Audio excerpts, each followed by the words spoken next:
We'll call this meeting of the Port of Morrow Convention on December 10th, 2025, at 1:30 p.m. to order. We'll do the introductions. Commissioners present are all of us except for Jamie Turns, due to the resignation of his regular meeting due to the resignation. That's further down our agenda to discuss. But he is not here right now. So, do we have, let's see, do you mind going down to the other room? Okay. Absolutely. Randy Borger, Port of Morrow. Marcine Brigham, Port of Morrow, what has it? David Hack, Port of Morrow. Mark Cat, Port of Morrow. Eileen Hendricks, Port of Morrow. Carol Pettigrew, Boardman. Tori Griggs, Boardman, Chamber and Work Community Association. Around Lonely Board of Chamber and Ten. Jeff Montgomery, Port of Morrow. Jacob King, Port of Morrow. Mike Hughes, Port of Bar. Angel Regular for Morrow City Center. Jared Even from Long Island.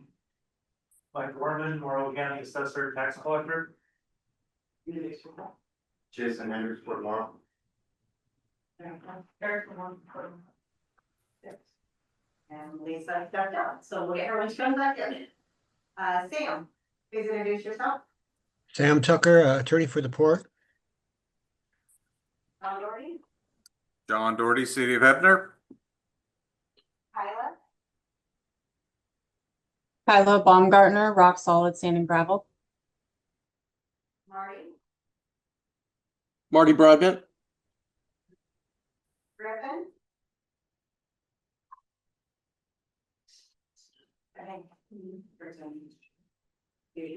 Brandon.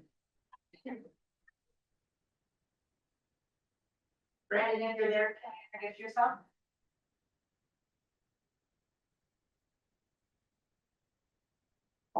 Okay, we'll move on to Aaron Aaron Palmquist, City of Berrigan. and Ryan. Ryan Gleason, CFM Advocates. Okay, now we have a couple people join here. Just bring introductions to Anna. your name. Oh, Anna Brown, Port of Morrow. Or McKinsey Baker Bank. Thank you, welcome, everyone. And Lisa. Lisa Middlestar, Port of Morrow. Sorry. Okay, next on the agenda is conflict of interest declaration between the commissioners, using the agenda that they. Do not. Thank you. Public comment period. We have one person signed up, Chief Hughes. For the fire. Thanks, Mike Hughes, from Fire. I just wanted to offer during the CDA update, if you're interested, I can give you what's going on with the litigation, so. That's all. Sounds good. Okay, we will go into the consent agenda. We don't have a chance to look at that. I'll move that we approve the consent agenda. Okay, I'll second. I have a motion second to approve the consent agenda. All those in favor, please say aye. Aye. Yes, we have a full agenda today, so we're gonna move expeditiously along here. Legislative updates, Fran, sorry, Hello, commissioners. Thanks so much for having me today. I apologize. I cannot be on camera. I just recently had surgery, so I still look like a raccoon, and I'm just going to spare you from that. And apologies, Kirby cannot be here today, so it's just me. The legislative session is approaching quickly. The bill request deadline was November 21st, meaning that all requests from legislators needed to be into legislative council by that date. And so between now and January, legislative council is drafting those measures. What we are expecting to see in the session, I think I've talked about this the last few months, but really budget reductions is going to be the name of the game. We are hearing some rumors that the goal is to have all of the budget reduction bills, or one bill, they have multiple options there, completed by the second week of the 5-week session, which is very ambitious. But for the port, we're really watching closely any reductions at DEQ, ODA, Business Oregon, really in that regulatory space that like oversees permits and things like that, just to make sure that, things are moving through, quickly in the Eastern Oregon offices and whatnot. In terms of some of the policies being considered, did send over a memo last month with what we have been expecting to see, what we are hearing at that time. And unfortunately, not too much has changed since then. Usually during the November legislative days, they use that time as a preview for some of the legislative concepts. But I was talking with some other lobbyists. We did not get that this last legislative day. So I'm hoping the early January legislative days will be a little bit different and give us some more previews. But since that memo, we have learned that the federal disconnect issue is probably going to be taking center stage as we talked about. And it is likely to be very political with some emerging disagreements between the parties on how to go about that. Another really big issue that's going to be coming forward in 2026 is going to be the potential repeal of House Bill 3115, which was passed in 2021. And that bill regulated the camping of houseless individuals and kind of what, local governments were able to do about it. And so there was, similar to ballot measure 110 and how that process went, business groups have put forward a ballot measure to really kind of push the legislature to act on the issue. And so we are expecting to see that bill come forward in 2026. For just really quickly, I wanted to cover a transportation package update. I'm sure many of you have seen this in the news. So this is probably not very new, but it's still, very interesting and relevant to the session. Despite a slow start being handed to them by Governor Kotek's effort to kind of delay signing of the bill, the opponents of the transportation package have made a lot of progress in collecting signatures to put that package to a vote of the people. In the first weekend alone, they collected over 43,000 of the necessary 78,000 signatures. And by week 2, they had already collected over 150,000. And we have heard loud and clear from the coalition that they are planning on continuing to collect up until the end of the month deadline. This does put Democrats into a really tough position. This is more than likely to qualify for the ballot at this point. And so they will have to figure out a funding plan in an already really tough budget environment going into 2026 for the Department of Transportation. So it's just another issue that is going to be, taking center stage during session. We also saw this earlier this month. Governor Tina Kotek announced her run for re-election, which many are assuming after the primaries that will set up a rematch between her and Senator Christine Drazan, who announced her run earlier this fall. And if you recall, they ran against each other 3 years ago at this point. And so it'll just be more than likely a rematch of that. And then before I wrap up and just take any questions, just a quick reminder of the upcoming deadline. So January 9th is the legislative concept return deadline. So anything that was submitted on that November 21st date that I shared will have to be back from Legislative Council and from drafting publications, all of that by January 9th. We have legislative days the 13th through the 15th. I'm hopeful that we'll get some more previews of the concepts that are coming. And then January 16th is that filing date. So any concept needs to be dropped with the Secretary of the Senate or the Chief Clerk's office in the House to move forward in the session. And then session begins on February 2nd. So between the 16th of January and February 2nd, that's when we expect to have bills in Bill Tracker, and then we'll start reviewing those with the team here at the port. So it's really everyone's kind of cooling off for the holidays, and then we'll see that ramp up in January, preparing for the session. So those are my updates. I'm happy to take any questions. Thanks, Brian. Questions, anyone? I have a question. The budget reductions likely going to be coming down by, I'm not mixed up my thoughts here. The transfer, have you seen anything that's going to negatively impact the port and any of the bills that were submitted? I know there's only a limited number that are possible, but each legislator. Nothing that you've seen. For Yeah, example, oh, go ahead. Go ahead, I'm sorry. For example, I talked with other members in the county and they were trying to get the repeal of the bill that allowed ports to be part of SIPs. Do you know if that is in the offer?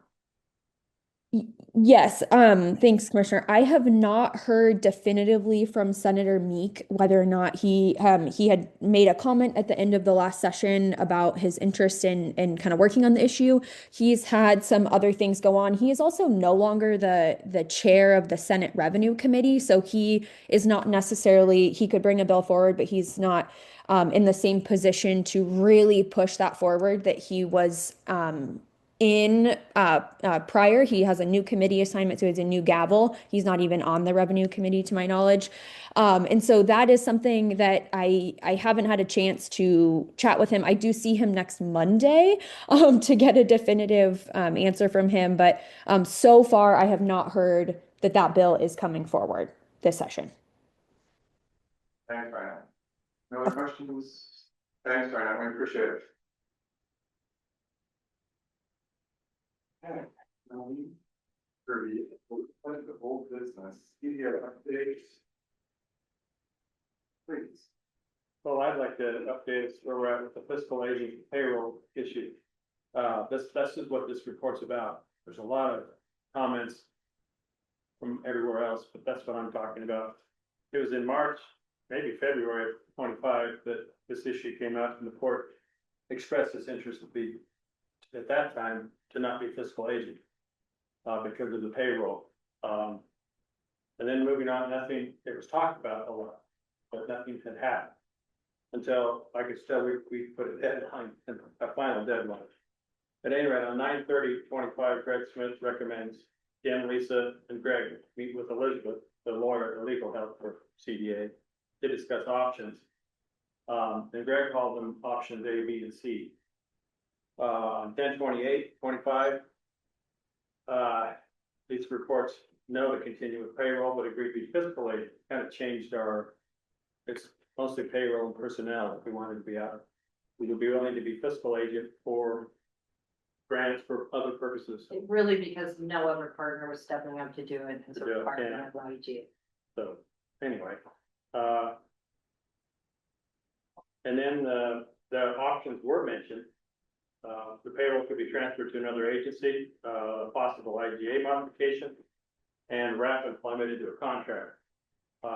Umatilla County said no, they had been considering being fiscal agent or payroll, and said no, and no other body is interested in doing it. The second option was to modify the IGA, and there's no interest in that. So that ends up with the wrap employment into a contract. These words were spoken in meetings. It wasn't done as lined out as I'm saying, but they were discussed. This shouldn't have been a surprise when it did happen. So on 11/10, we did look at the third option of using a personal services contract. It was discussed. Some changes were made, and we agreed to continue the discussion at the next meeting. Over that time, we were allowed to suggest, I guess, again, to be clear, that first one was advertised or was out to the public before the meeting. But this has all been above board. There's always stressful to be told everything's wrong. But anyway, it's been above board. They board members were allowed to, through one way, suggest changes to Elizabeth, and she took them and made them into another proposal, updated the proposal, which again was was out with the next agenda. And then at the 11/25 meeting, I guess we met in between there. We met and granted 2 more months reprieve from our deadline. At this meeting, after noting the current procurement policy needed updating to continue, the board corrected that and updated the procurement policy unanimously. That's going to be another issue. Policies have got to be cleaned up. The CDA, I'm anyway. Okay. So that we then reviewed the proposed contract, that had been improved suggestions from board members, with no contact between the board members amongst the board members, available to the public with the agenda. And then after a few changes, we approved this personnel services contract contingent on the release of known and unknown claims as drafted by Elizabeth. This does many things. It will resolve the payroll issue, which was the point of all this. It does save money off the currently adopted budget in CDA. It defines the relationship expectations, review process, terminations, etc. There's no personnel handbook to do. And then the other item is that we need to, we'll need to define the fiscal agent duties as would work for the Port of Morrow. And we need to review each and every policy and vote on that. The CDA has I don't know, it's a habit, but it drops the ball right at the very end. They'll have a policy presented and everything, but then they don't make the vote. So I'm going to insist that we review them each and vote. And so I guess that's my report on it as far as the payroll. And there were more things going on, I guess, if you want. The agreement, I thought they were saying the agreement between Umatilla County and Port of Umatilla was, This close. it's this close, but Umatilla County agreed to pay 1/5 of the legal fees. So, I mean, it might be even that much closer. So, I guess I'm real positive, I think, for the CDA to move forward. It's good. That's, yeah. Yeah, policies cleaned up and Yes. approved. Yes. You're Yeah, our, approved. Yes. yeah, you're our, Port of Morrow. So the CDA does things correctly. Thank you. Yes, I did hear. I had questions from the public asking me why the Port of Morrow supported what they did. Just pass those on, those were expressed to me. So, voting as we did for the personal services contract when there's a history. So I'm just commenting, but that's what I've heard. So. Okay. Any other things on the payment of bills? I guess I kind of addressed it. Is that correct or not? Or is there more information on payment of bills with the CDA today? Do we have any bills? The only things that we've paid have been the payroll since the last time we spoke. Yeah. Land use proposals was on the agenda, but we kind of addressed that last month. That to do with discussing the future of the CDA once it's in our control. And we did talk about it. We mentioned that we're going to put in part of the strategic plan discussion that meets with everybody's approval. So just so we know, we'll get that out in the first of the year. Any other things on the CDA that we want to discuss? Should be discussed. Okay. With the update, please. First of all, we just want to be clear that we were approved by the WIPIA Credit Council. Our application was approved several months ago. There's been a number of delays, including maybe changes to the project. And our financial advisor, David Albrecht, did speak with Doug from WIPIA last Thursday. We were curious because we're reducing the amount of our loan, if there were any options for maybe lightening some of the restrictions. And we were told that we're looking at 4 or 5 months the way we have it, and who knows how long it would take if we wanted to go back for changes. So we are currently taking the approach of living within the restrictions that we've been given so far. And we are working, we're still waiting on some final numbers on secondary treatment. We're probably delayed a few months before we'll have those, but we are moving forward with that process at this time. I think the amount that's on the application for WIPIA is in the 400s. Is that the original amount that we asked for? We did, and with WIPIA applications, you do not list the accrued interest. With the accrued interest, we're looking at 404,000. 403, but. Yeah, it's 403 million, excuse me. between 400 and 105, and the amount that we're looking at before would have been 500. Pre all of this a year ago. not sure I understand, I guess, sorry about that, I'm not tracking. So the amount that of bills that we likely have incurred this 403, is that what you're saying? Or- No, we're looking at borrowing 403 million. Which includes interest, accrued interest, capitalized interest, and that $406 million number that we applied for with you before did not include a single dollar of accrued interest.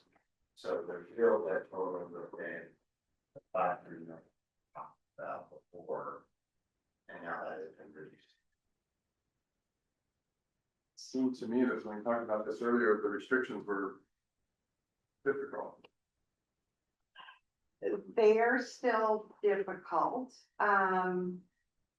The thing that has changed is we were moving along with an insurance company on doing outside bonded financing. And it was looking very positive, and then they have a large customer default. And they have, on the surface anyway, made themselves even more difficult than Wikia. And at a higher interest rate, so. So now we're looking, we're kind of switching back to going back to the WIPIA instead of going out to the bond, because that's. We're going parallel paths. Yes, Parallel. we're still leaving both options open, Okay, because we want the best and the lowest cost option that we can get. Sure. What's the timeline? When is our, Well, we need to do something by next October 1. we've got some time. Not a lot, though. Not a lot. Okay. Whitby has only closed 3 loans this entire year, and I think they just did the 3rd one not very long ago. So it's taking a lot of time to get through their process. I think some of the industry folks thought that we didn't have a loan approved with Whitby yet, but it's approved. It's just we're waiting, and we're trying to work on conditions of the loan. So it could take every bit of 8 months to get it done. So we're nervous about trying to make changes now and still be able to do that. Any questions? CWSRF updates.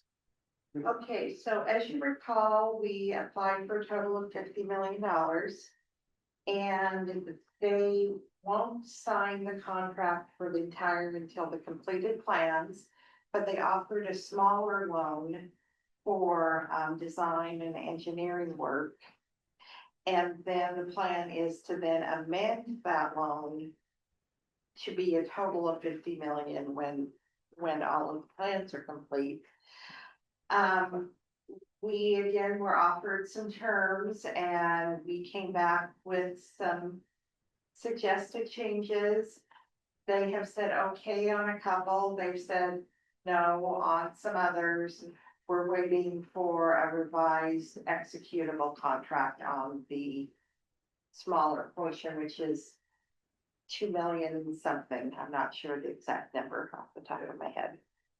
So the final plans are done now or April. I think that's great plan. So then we can.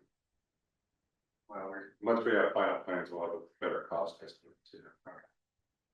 And I will say that we did find out, we were seeking another $50 million from the state's program. And we did find out that they would refund short-term debt, not long-term debt. So I think we'll go back and continue to seek the additional $50 million. So we have a long conversation, I think, about specific project description on that. That would reduce our interest rate by 2%, Jason. so you would just finance maybe a part of the project, is that? No, so we have already started like diligence. And so our holdup with asking for an additional 50 million is it had to be a separate project. And they told us that they wouldn't refinance. What we have found out is they will not refinance long-term financing. We don't currently have long-term financing. We have short-term financing. So we're thinking there may be an opening. Okay. To do that. Works. Any other questions? Okay, Morrow County Clean Water Consortium updates. I don't have anything. They canceled the meeting for December. I did talk with Matt. Matt and I are gonna go, and visit with Irvin. And kind of get them up to speed and kind of start the process with the people that make the decisions first. Make sure that, you know, they're in line and they're on board before we go to the people with the plan. And so Matt and I are gonna get together and go present something, to their council and their. Anything else? No. I apologize, I was meant to ask, if you don't mind, can I go back on the agenda, so allow back at the CDA update, chief views stuff, yeah. Oh, that's right. Would we? That's fine with me. He requested it. Thank you. Again, Mike Hughes, Fire Chief, Foreman, Fire Rescue District. Just as a quick recap, the CBA contracted Foreman Fire to provide fire protection service in the section titled Fort Industrial Property. Until such time we could annex it into our district. Irving Fire took exception to that, and they filed a lawsuit against Morrow County, the CDA, and us. On December 3rd, we had a hearing. The judge decided that he was gonna move that case to a trial. The trial date is gonna be set on February 2nd. At a hearing then, and we'll know when the trial date is from there. So right now, we're just at step.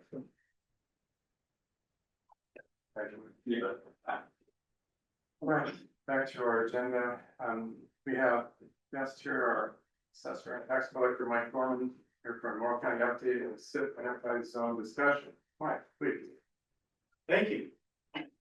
Yeah, I got the clicker, Randy, how do I work? It fits the right button. I did.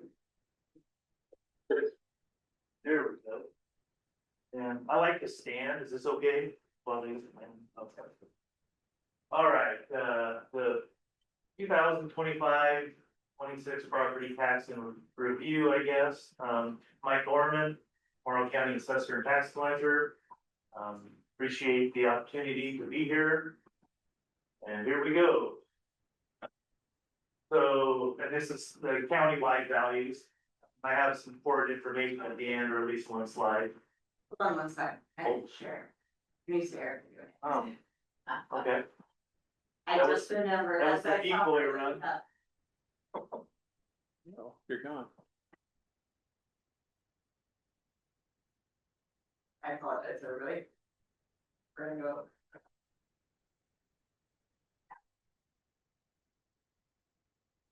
There we go. Thank you. Okay. Except it's froze. Oh, there we go. Oh. Is it good? Am I on the right page? Can you minimize that other? Okay, so taxable value countywide this year is just shy of $4.2 billion. Market value just shy of $15 billion. For large exemption value, SIPs $2.5 billion, and enterprise zone 6.3, almost 6.4. We certified 72 million in taxes. County's portion of that is 17 million. The bulk of the collections came in the first 2 weeks of November. Every year is kind of different when we send out tax statements. I try to send them out by the 15th of October, so it gives people a month to, you know, prepare. And sometimes, some years, you know, as soon as they go out, you know, the rest comes in and we collect in the last couple weeks of October. Sometimes it's in the middle, you know, the last week of October, first week in November. This year it was, you know, a couple weeks in November that really hit us hard. We were busy, but we've you know, kind of got some new technology where we scan payments instead of manually hand entering them in, hundreds or thousands of checks a day. So it sped up the process and we're able to get that money to the bank, not sitting in the safe every day. And so, yeah, that's good. As of November 16th, we had a balance of about 4 million of the 72 million left to collect. I think we're down to under 3 now. And, there's one, probably about the same, 1.2 million of all prior year, taxes left to collect. Do a comparison from last year, just shy of 4 billion for a taxable value last year and almost 4.2 this year. So, an increase of almost 260 million. $100 million of that was due to Amazon's Bombing Range Road site that has a SIP exemption. That property has $100 million taxable value. Also, interestingly enough, the B2H power line, which Pacific Core has a big interest in. We gained a lot of value, even though nothing was built yet. I think it was about 50 or 60 million in value, so that helped. And then the remaining part of the increase was just, the 3% statutory EV increase and all of the other new construction that's happening throughout the county.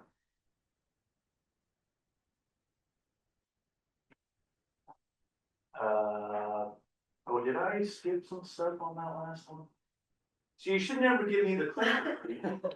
Oh, no, okay. All right, so last year our market value was just right over 10 billion. We increased to 14 billion this year, almost a $5 billion increase. Most of that is due to the 2 new Amazon sites that came online this year, the Bombing Range Road with the SIP, and then there's one out here in this East Beach that has an enterprise on it section. Certified tax, last year 57 million, this year 72, increase to 14 million. 11, almost 12 million of that was due to the new Morrow County School bond, and the remaining increase was just because values increased, so we collect more taxes as values increase. Why didn't this right now? All right. Okay. That is a general, okay. I think it's. Okay.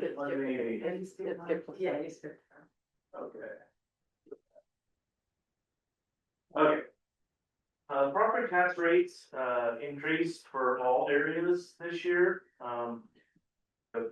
For properties that are in the Morrow County School District boundary, those increased significantly because of the new school bond. $2.90 per thousand. Most other existing bond rates decreased because district's values increased, except for the Island School District. Most of the properties in the Island School District, it's resource ground, farm ground. They don't have a lot of industrial ground. And the one wind project, Shepherd's Flat, is still in an SIP exemption. Anyone that's a farmer in here, or any farmers that's listening, will notice that farm values decreased this year due to interest rates and wheat price. So their value went down, and their Island Schools bond increased significantly. And if anybody has any questions, stop me at any time. I'm going to touch on Oregon Department of Forestry Fire Patrol for forested land in the South County. We issue or ODF has a fire patrol surcharge that they levy against privately owned forest ground to help with fire suppression. And there's Morrow County currently and historically has been included in 2 districts. The Oregon Department of Forestry is broken up in this different districts or regions. We're in the central district out of Prineville and also the northeast district out of Pendleton. Those districts have, interestingly enough, very different rates, per acre rates. And the northeast district is much lower, as you can see on the slide here. And after the wildfire issues that we had last summer, you know, both the Lone Rock fire and I forget what the big fire was, it had for that complex. Anyway, there were a lot of private landowners that had concerns and frustrations with the Department of Forestry because those fires were so catastrophic, and especially the Lone Rock fire. Luckily, we didn't lose a lot of structures. I don't think we lost any in Morrow County, but we lost, you know, those landowners lost a lot of trees, a lot of grazing, and a lot of fences. As of July 1st, all of Morrow County will move to the Northeast District. Hopefully, the rates will still be lower than the Central District. That will give some of those landowners some relief. Should ODF change the boundaries? Is that what they did? Or? They must have. I just got ODF, unfortunately, and I don't mean to be critical of them, but maybe I am. We just don't have a lot of communication. We try to reach out and you know, get information from them, but it's a struggle. I think they're challenged with funding and workforce, and you know, the firefighters, when they come in after fire season's over, is when they update our maps. So, you know, they're out fighting the fire one day and then it rains and they quit fighting the fire and then they're a GIS person, so it's challenging. All right, right, move on. There, oops. I go to. Okay, here is the map. And you can see, on the right side of Morrow County, that was the portion that was in the Northeast District. And the, you know, lion's share was in, the south end of the county was in the central, ODF fire district. All right, now we're gonna move on to SIP properties. Shepherd's Flat, you know, it's on the northwest end of the county. They, you know, pay $500,000 community service fee and $939,000 additional amount. Their exempt value is $350 million, exempt tax $5.8 million. It has 1 year remaining on its exemption, so in 2027, that amount of value should help Zion School District and help those that bond rate quite a bit. Well, it would help the county too, wouldn't it? Oh, absolutely. Yeah. But the county doesn't have a bond. Oh, okay. Yeah. BGE, the Cardi Cogen plant, they made a payment of $2.4 million, 500,000 of that was, community service fee, 1.9 million of that was an additional amount. Their exempt taxes were 5.3 million, their exempt value was almost 350 million. Interestingly enough, you know, not that long ago, this was a $650 million property. And it's, I'm not sure, why it's got such a decrease in value. You know, back in the coal fire plant days, coal fire plant would have big swings too, you know, where it really dropped in value and then poof, it go back up. So I'm hoping maybe, you know, it will go back up. Not that it matters because it's in an exemption, but it's still, you know, having that valuable asset hopefully will continue when the exemption's over. Yes, No question. So the SIP payment of 2.4 million, so the exempt tax amount, what's the 5.3 million? Is that's what it would have been without the exemption? Yep. And now it's, 2.4 million. Okay. And the exempt value was just because of the exemption, it has lower value, or? No, That's a lot of times the exemption gives them a higher value because they don't have, you know, the tax liability, right? Right. Okay. In the states, that's the evaluation. Yes, Oregon Department of Revenue. And the Cardi plant has a predetermined payment schedule. So And I had the wrong amount on there. Oh, no, that was the total. No, I did good. Okay. I will go to Wheat Ridge. Wheat Ridge is kind of centered right there at Norflex Elevator where Bonding Range hits Highway 207. Wheat Ridge consists of 4 different components now. They have 500 megawatts of wind and 50 megawatts of solar. 100 megawatts of the wind was sold to Portland General Electric, and that's our first piece we'll talk about. So PGE, as part of their SIP agreement, paid a total of $722,000. $9,000 of that was the community service fee, and the community service fee gets distributed back to the affected districts. Then an additional amount of $632,000 and some change. What's the additional amount based on? For this, it's a per megawatt amount, it's a dollar amount per megawatt, and forgive me, I can't remember exactly, but they give me nameplate capacity, which in this case is 100 megawatts. And So it's different for each step, has its own. yes, it just, well, they could be the same, but each, it's negotiated. Negotiated, okay. Yep. Where's that going, Mike? That's 632. That go to the county. That goes to the county.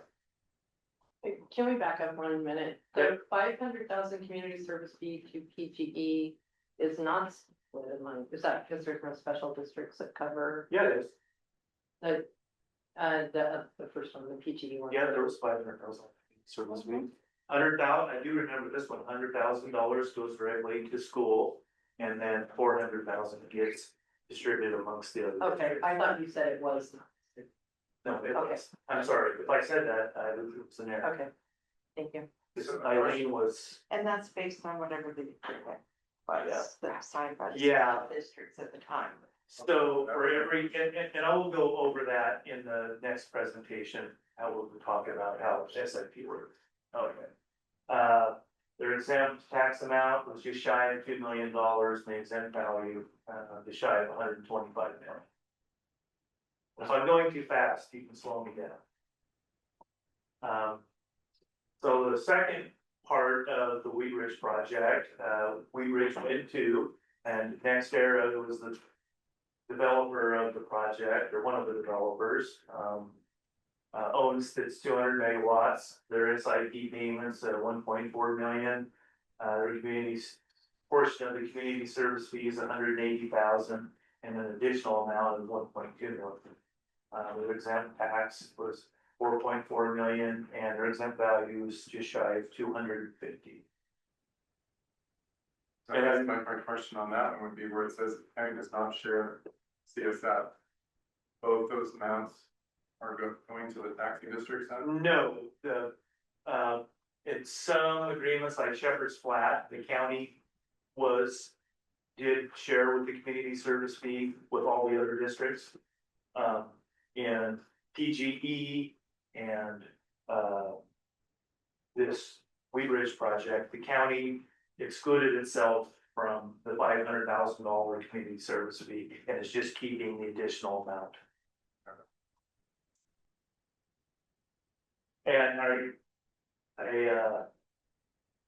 these 4 portions were kind of in chronological order on how they were built out. So the wind came first, then the solar. So now we're looking at the solar project, or part of it. The payment of 482,000. Their portion of community service fees 50,000, an additional amount of 432. That's changed since I put this in the agreement. There's conflicting language on the community service fee, on how I calculate it. It's kind of, I have to figure the taxes they did pay, their portion of the taxable amount. And in one part of a paragraph, it says we will make that calculation, and at the bottom, it says we won't. And so for the last 3 or 4 years, I didn't, because that's how I interpreted it. NextEra says they think that's wrong. And instead of going to litigation, since it says we will make that calculation, it was first. I considered that, and I reduced the payment by about 90 grand. So, their payment is only going to be like 390 instead of the 482. The community service fee stays the same, it's the additional amount that got reduced, so the county's gonna receive less money. Their exempt tax amount is over 700,000, the exempt value is 45 million.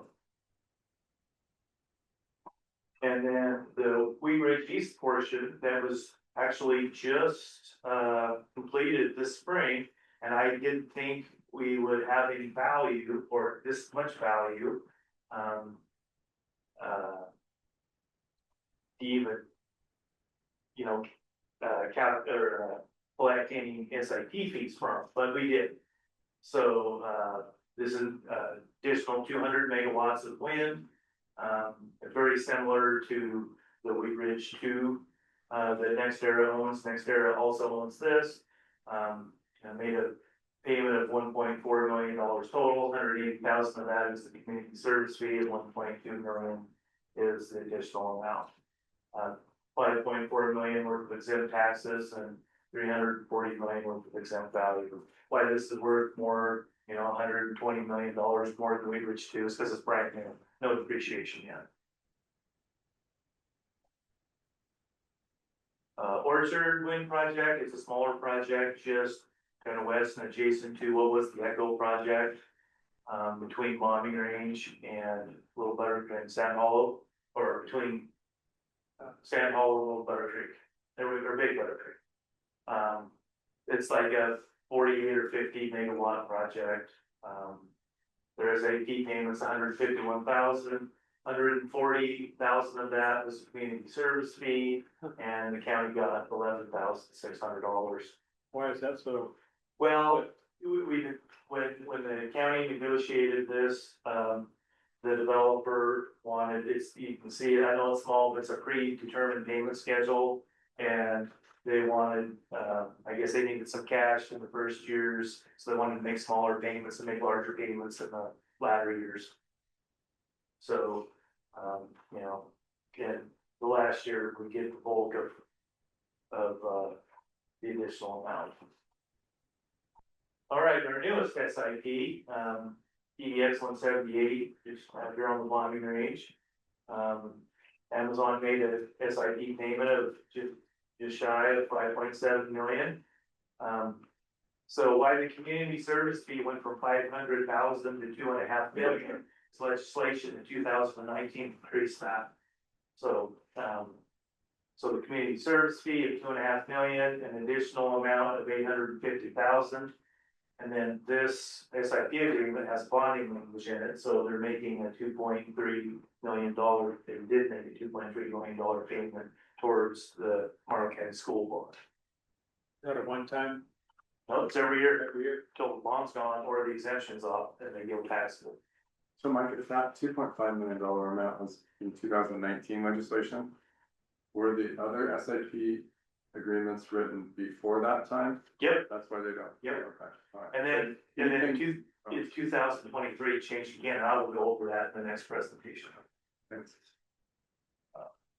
So the county does share in the community service fee, they get 500,000, and then the remaining 2 million gets divided up amongst the affected districts. The exempt tax amount, $16 million, the exempt value is just over $1 billion. And this was the first year for SIP. So I'm just gonna total up all the SIP stuff. So 7.3 million of additional payments go to the county. No, I shouldn't say that. Yes. Okay, 7.3 goes to the county. Community service fee of over 4 million and bond payment. That's new, that's great. And total exempt taxes are 40 million and total exempt values 2.5 billion.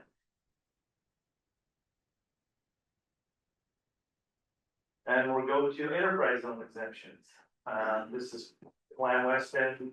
Their east plant is the oldest exemption we have, and I think it's got 2 or 3 years left, 3 years. So they made, a payment to the CREZ 2 board, because this agreement was, negotiated with the CREZ 2 board, so they're in control of this money. 1.7 million, 766,000 and change are bond payments that go towards bonds that were passed while this exemption was current. In Boardman, Blue Mountain Community College, Boardman Park, Boardman Fire, City of Boardman, and the New Morrow County School Bond. They also have a negotiated payment of 950,000 that goes to the CREZ board that stays every year. And they have I think it's $100,000 buyback option. Yes, John. Mike, I guess I've sit on the CREZ 2 board, which has funds the last several years, and I don't remember seeing this mechanism. It must be built into it, where it's specifically for those taxing districts versus all of the taxing districts that might have it. Yeah, it's there. It's there. It's been those bond payments that they pay every year. Oh, Just bond. Your board doesn't see it, right? Yeah. yeah, Yeah. okay, I got it. And with those enterprise zone meetings, especially now with CREZ 3 and them having money, there's a lot of things going on. It's easy to get sidetracked and lost, right? And can you explain the buyback option? Oh, yeah, the buyback option is, if the company wants to, direct spend or donate money to local, events or charities or something, then they can reduce that $950,000 payment. After a certain amount. I police that. So, there's not, it's kind of confusing on what the time frame is, so I made an executive decision, and I just gave them the calendar year, you know, from January 1st, 25 to December 31st, and then they send me who and how much they donated to, and I try to, you know, put that together and give it to the CREZ board. So Mike, are they all doing that? they are now, for a long time, well, Glen Weston always has, Tillamook always has, when Morrow County Grain Growers and Fremont County Farmers had their exemptions, they were, Amazon did it for quite a few years, but they are now. And there's a limit to that in the contracts. Yes, Right, yes. right. Each one's a little bit different. Yeah, depending on the amount of investment, or, you know, the amount of exemption. All right. Oh, I quit YouTube. Okay. Morrow County Grain Growers, theirs is pretty much over. They just had a little bit of value left, you know, 25 million or 25,000, excuse me. So, they didn't have to make any additional payments this year. They're 5 years for the bulk of their exemption was last year. They just had a little bit of value they claimed, 5 years ago, so. So then they'll be just right on the Yeah, tax. the bulk of it is already on the tax roll. And the same thing with, the 3 Mile project, they started the same year. It was a 5-year exemption, and, in year 3 of their exemption, they, added some more value, so, yeah. 62,000 is exempt, so not really anything that affects much, but I threw it in there. Gotta have some good content, right? Then we'll move on to Amazon's, sites, when were these, 2017, 2019, 2020, I think. So, I'm starting to use PDX numbers now. PDX 62, 90, and 109. These 3 sites all have long-term 15-year exemptions. 2017 is when it was finalized. 2019 is when it began as exemption, and for the Lewis and Clark 2 or PDX 62 site. 18 and 20 for Olson Road site that's right near the city, and 20 and 22 for the Dark Swanson site.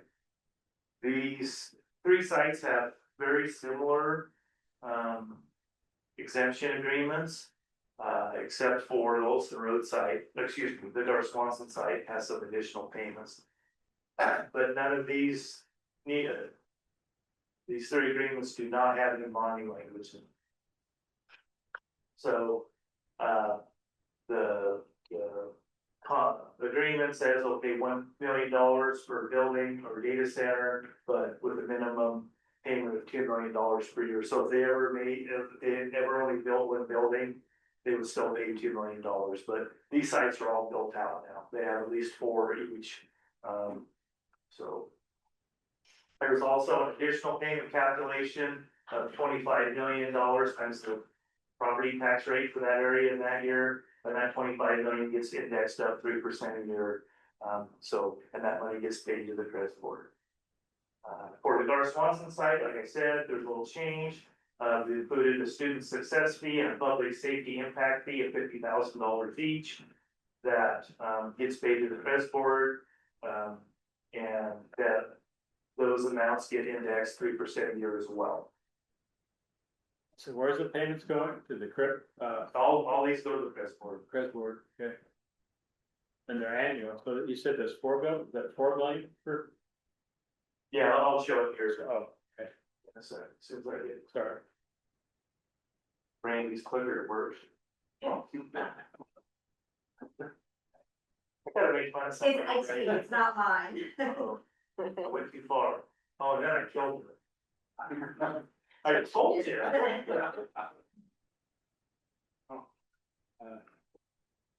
It's fine on mine. I don't know what you did. Alright. There we go. You're saying it's operator? Kill the TV. So Lewis Clark, two site EX 62, their fee was, 5,120,000. So there's 5 buildings here, that's where we get the 5 million. The 120,000, they make, what they call ski lodges. They're really small data centers for a specific client, for a specific use. And we amended this agreement several years back and negotiated a $60,000 per ski lodge building fee. Their additional amount, the 25 million times the tax rate, that's like 484 million. And now I don't know what you did. I didn't touch it. It's not be the TV. Yeah. So the Olson Roadside, $4 million payment, 4 buildings, their additional amount, 632,000. Why that is more than the additional amount on the other 2 is because that's inside the city limits of Boardman and that's a higher tax rate. The Gar Swanson site, $4,060,000. They have 4 buildings and they have 1 ski lodge. Their additional amount of 443,000, and then they also have that student success and public safety impact fee of 54,000.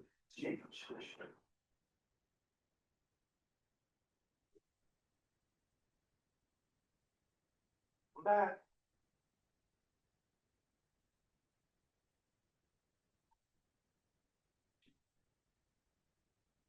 All right, then we have the newest Amazon site.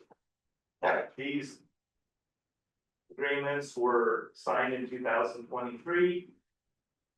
There's 5 or 6, can't remember. 5 enterprise. 5, yeah, okay, 5. This was the first one to come online.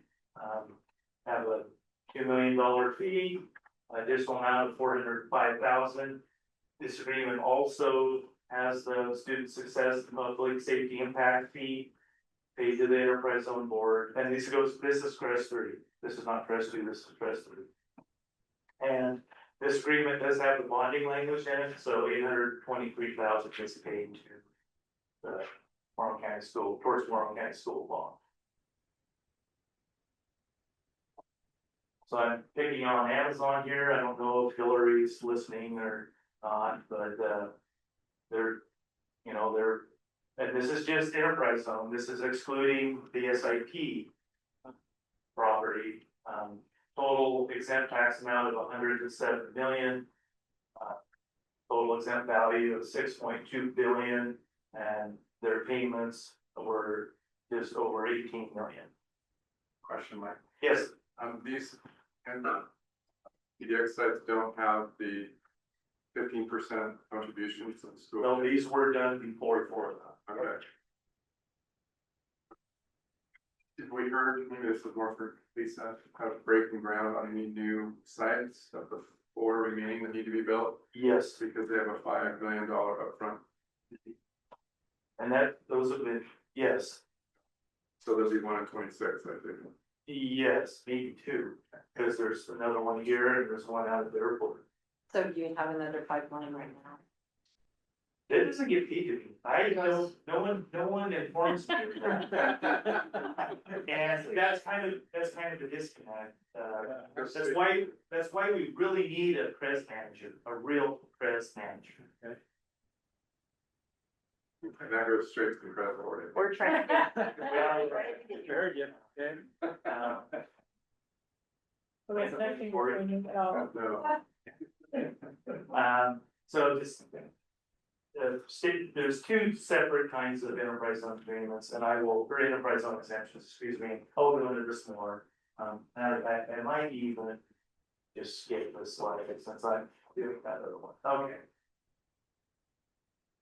So now we're doing total enterprise zone exemptions, this is including Lamb Weston and those little bits for Morrow County Grandeurs and Green Mile Canyon Farms. Total payments to the CREZ. I said the CREZ 2 board, and I should have said CREZ 2 and CREZ 3 boards. Just notice that, so 18 million is getting paid to each board, or not each board, both boards.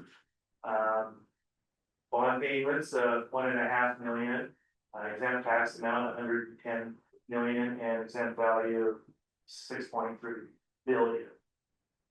I like saying billions anymore. So now let's look at SIP and enterprise zone combined. So total payments, in lieu of tax payments, 33 million, almost 34. Exempt tax amount, 150 million. Now remember, I only levied 72 million, so we exempt more than twice of what we levied. And exempt value is 8.8, almost 9 billion.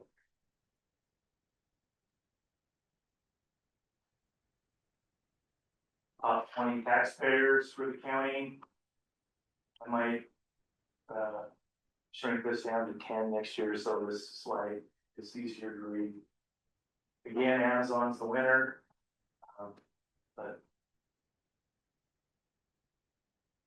That's largely because some of it's not in a CREZ, we're in tax exempt, right? right, yeah. 2 sites that aren't, and plus $100 million of the 3 sites taxable. The land's never included, Oh, it's always taxable. Mike, on that, you just mentioned 100 million that was included. That's the formula from, I know we're going to talk about it here in a minute, but that's the formula for the state, right? That says. Yeah, it's statute. So this is a snapshot, 10-year snapshot of county market value, assessed value, certified tax. So you can say in 2016, we had an R&B of just over 4 billion, and 2025 we're almost 15 billion. Assessed value of 2.2, and in 2016 and this year almost 4.2, so just short of doubling on the assessed value, or taxable value. Certified tax went from 32 million to 72. That's more than double, partly because there's some new bonds and we're collecting more taxes because of those. And I have some nice little graphs here, show the market value, trend line. We're heading in a pretty good direction. We're going up. The assessed value, we were heading in a pretty good direction, and then we weren't, and then we did. So, and the reason it doesn't follow the same angle is because of the exemptions as the market value. And certified tax, kind of very similar to the assessed value, except for this year we had a big jump because probably 15% increase due to the Morrow County School bond. Is that slide that you just showed, is it only for the enterprise zone? No, it's the whole county. So when the old fire went out, that was part of that, yeah. No, Okay. no, part of that gift was, 2 years ago, no, in 24. The two original Amazon sites that are taxable took a huge depreciation hit, more than I modeled for. And we actually, between those two sites, they lost almost 400 million. I could think it was $380 million of value. And our new value that we captured was only like 280. And so we actually lost $100 million in value total. But we gained in taxes though, because they went, no. No, taxes went down. Yeah. If you remember from last year, it went from like 57 million down to 53 million. It was like 57 million in 23, like 53 million in 24. And that's what the state says. The state, I mean, they went out and valued that, Yeah, so it didn't have anything, I mean, what's the reason? Was it it's depreciation? just that, yeah. Part of it is because, those sites, when they were constructed back in, 2013, 14, a server rack could do, 10 gigawatts, and now the same size can do 100 gigawatts. And so half the building is empty because they don't have enough, infrastructure to support, 10 times the amount of servers they have, for the space they have. So that's the issue, for that depreciation. It's just half, I'm saying half, and I don't know if it's half, but a good portion of the building is being unutilized because they don't have the infrastructure to support it. The increase in R&B is, mostly from new industrial and utility value. The reason that the assessed value or taxable value doesn't show that same increase is because of the exemptions, SIP and enterprise zone. And long-term rural and enterprise zone exemptions and SIP exemptions can be up to 15 years. We do have a lot of new residential and commercial development going on. That helps, just not to the extent of billions, but it does help. I expect to continue, the growth to continue. Amazon's still building. I think they got 2 of them going right now. There's, talking with Lisa, there's lots of others, interest in things wanting to do. Lamb Weston's going to do a rehab of their West plant. So yeah, things are exciting. I expect things to keep increasing. I don't see a big downturn. Interest rates are kind of leveling off and coming down for mortgages, so that's good. Maybe we'll be able to see some, more housing and commercial development in the county. So this slide's just for the, considering the port, kind of getting your snapshot of their value, same as the county value. Fresh loss isn't much. Certified tax though, is all but double. To excited $346,000. Yeah. Yeah. If we're done. Any questions? Was that your last slide? Move on to the next. So, Sure. if you ever look at, what does it look like to look at it sit versus spread on the street? We're going to, Oh, that's we're gonna look at that right now. We'll get there.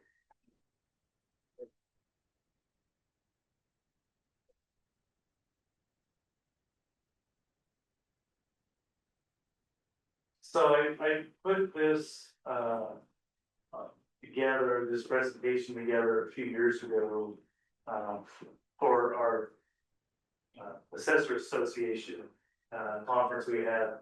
And but I went back and I updated it a little bit. We'll kind of fly through some of the creation of the enterprise zone stuff, but we'll get to the meat of the differences. Okay. So in Oregon, at least there are other exemption programs, property tax exemption programs, but these are the two that Morrow County has historically used the last 20 years. Strategic Investment Program, or SIP, or Enterprise Zone, both standard and long-term rural. So, you know, these two exemption programs are unique and are substantially different. They have some similarities, like long-term rural can be up to 15 years and an SIP can be up to 15 years. But that's really their only similarities. And these exemptions are not tied to a specific piece of property or type of property. Like Coyote Springs, when it was built back in the early 2000s, it had an enterprise zone agreement. PG Cardi has an SIP. Amazon has both enterprise zone and SIP, not only in Morrow County, but in Umatilla County as well. So, you know, it just depends on if the project qualifies and can exceed the exemption. We'll start out with the Strategic Investment Program. It has three statutory components. Taxable portion, which means a portion of the investment is taxable, goes on the tax rolls and gets taxed normally. Community service fee. Is that set in statute? Yes, that is in statute. Would be, okay. Yeah. I say three statutory components, well, they kind of are. The taxable portion, the community service fee, and the exempt portion is statutory. There's also a non-statutory component, which consists of additional payment that can be negotiated with the company between the city or the county and now the port and the company. So the amount of these three components depend on the amount of total investment, so it's scalable. So if somebody comes in and says they are going to spend $50,000 on this factory or whatever, then, you know, we negotiate off of that $50 million. But if somebody else comes in and say they're going to build a data center for $2 billion, then the community service fee, taxable amount, all that changes. And the exemption period can be up to 15 years. Oh, the taxable portion does increase 3% a year, like statutory assessed value increases. The SIP statutes, they're in a couple of different chapters, 285C, and then which is the business oriented economic development statutes, and then also in chapter 307, which is property tax exemption statutes. And then administrative rules are basically in business Oregon administrative rules, and OIR 123 through. Okay. So we're talking about the taxable portion being scalable. So investment of $50 million to $500 million results in a taxable portion of $40 million. Investment of $500 million $1 to $1 billion results in a taxable portion of $75 million, and investment greater than $1 billion $1 results in a $150 million taxable portion. This has changed since the SIP agreement was signed with Amazon for the Bonnie Range roadside.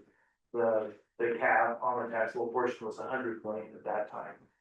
I think part of this change is derived from Washington County, the Hillsborough area, where they have, you know, Intel and a lot of other SIP large value properties with exemption.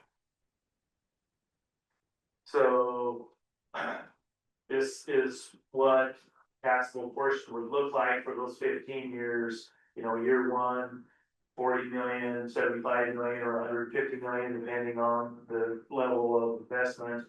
And then those are indexed 3% a year, for 15 years. So, year 15, the taxable amount for $40 million, value goes up to 60 million. 75 goes up to 113 million, and 150 goes up to 226. So that increases, you know, the tax base. Right. All right, the community service fee is equal to an amount that is 25% of the exempt taxes, but it has a cap or a ceiling of $3 million. So the 2023 legislation increased that from 2.5 million to 3 million. And then once that is created, or for years after 2024, we take, for any new agreements, we take that $3 million and multiply it by a CPI amount from the urban west region, the most recent available. So it gets indexed, you know, which will help, you know, with inflation, I guess. Oh, the community service fees to be distributed by the county according, by the county treasurer, according to a schedule that was voted on by the affected districts and approved by the Oregon Business Development Convention. So, kind of, let's talk about how the process begins. So a company wants, to come in and is seeking an SIP exemption. They make application to Business Oregon. They do not make application to county or city or port. They make application to Business Oregon. Business Oregon is supposed to let us know whatever jurisdiction the property is in. If it's in a county, then they let the county know. If it's the site of the city jurisdiction, they let the city know. And then we can start negotiations with the company.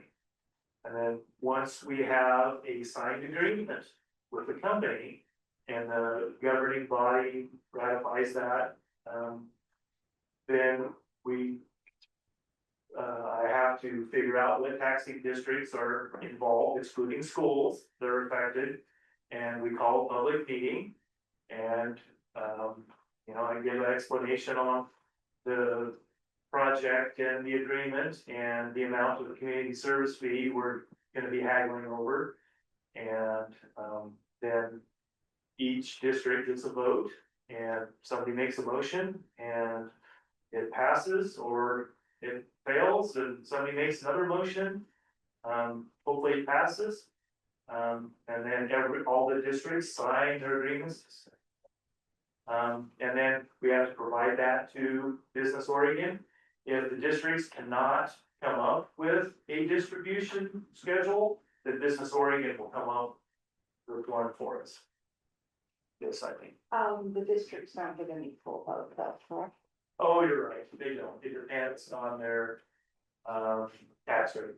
So it's scaled by the amount of tax rate they have. What are some of the recent votes on that? For example, bonding arrangement.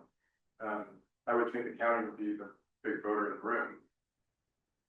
So would they vote usually? Is that why they step aside on some of these agreements? Sometimes they will step aside. They will still vote.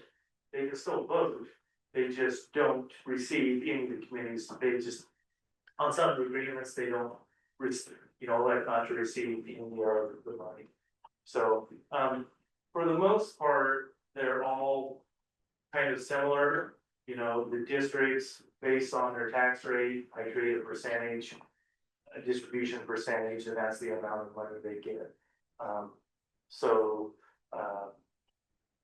What about this, the non-statutory component and negotiating? When does that happen?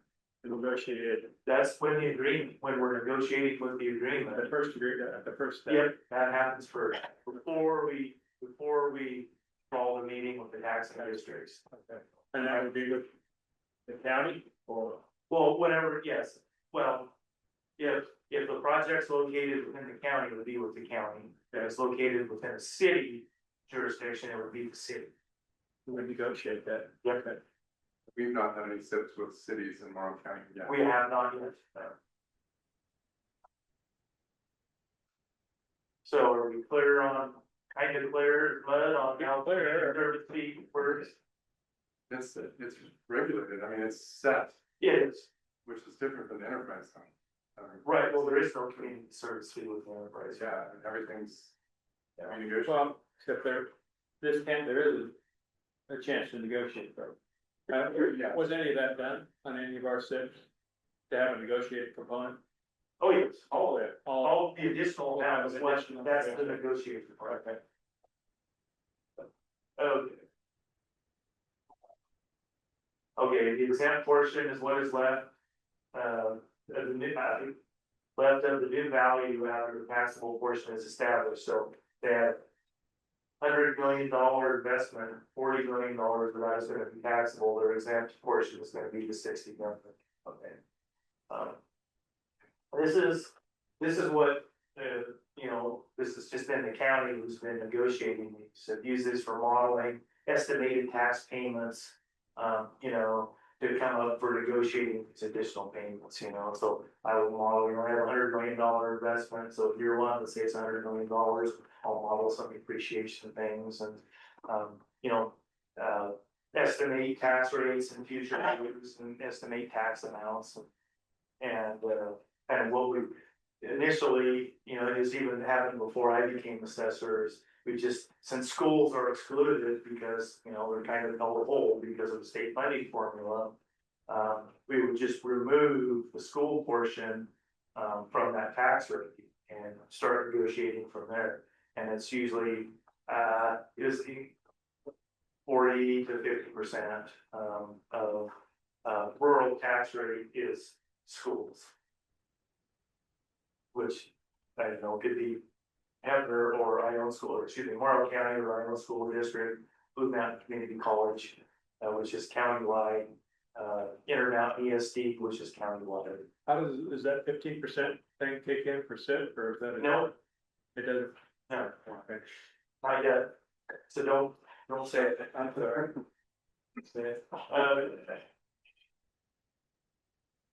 Okay, I kind of already went through this, I didn't do this, it said, business partners consult with Business Oregon, City County Court, for confidentiality about the proposed project, and make application to Business Oregon.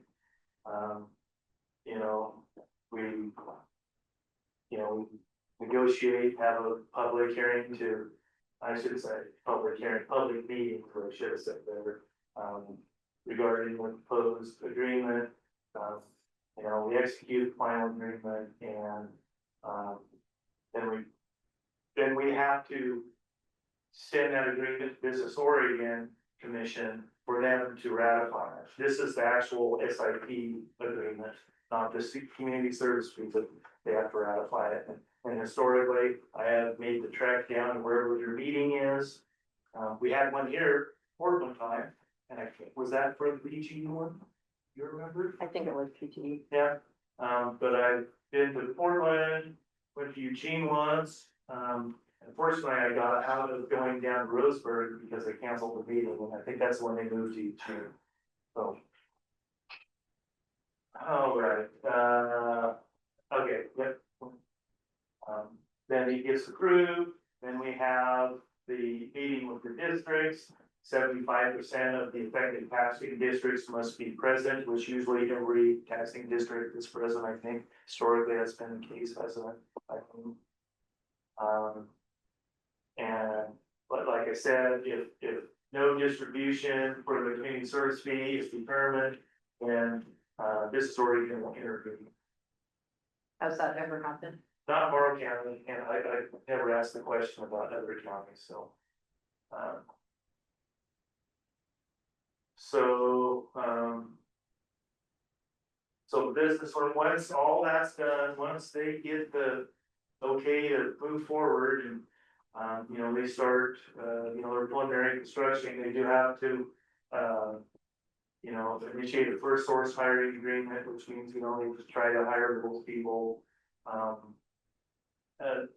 During construction, they can submit a construction exemption application, but that does not apply to utility properties like, Cardi plant or, wind or solar or, any other kind of utility property. What's the exemption for? So they don't have to, so, during construction, they're gonna have value, and so they won't have to pay taxable value on their construction. So back when the Cardi plant was being, I have to go to the other slideshow, but I should have pointed that out.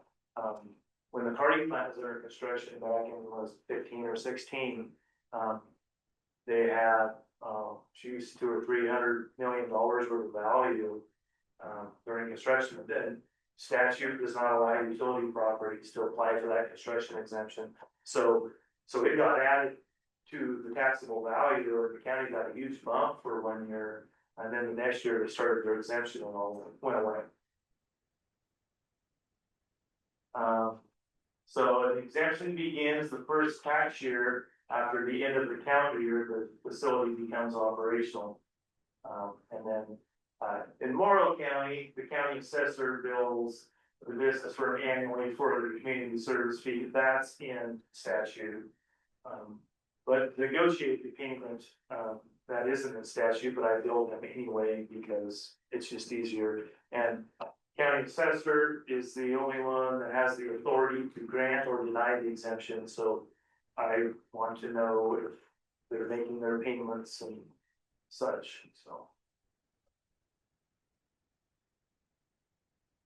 There's also an income tax component to SIP exemptions, and I'm not gonna be able to talk very knowledgeably about this because I don't understand how it works.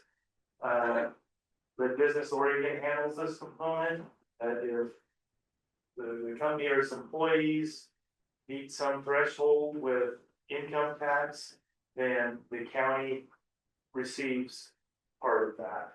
Actually, it gets distributed to the taxing districts according to the community service fee distribution.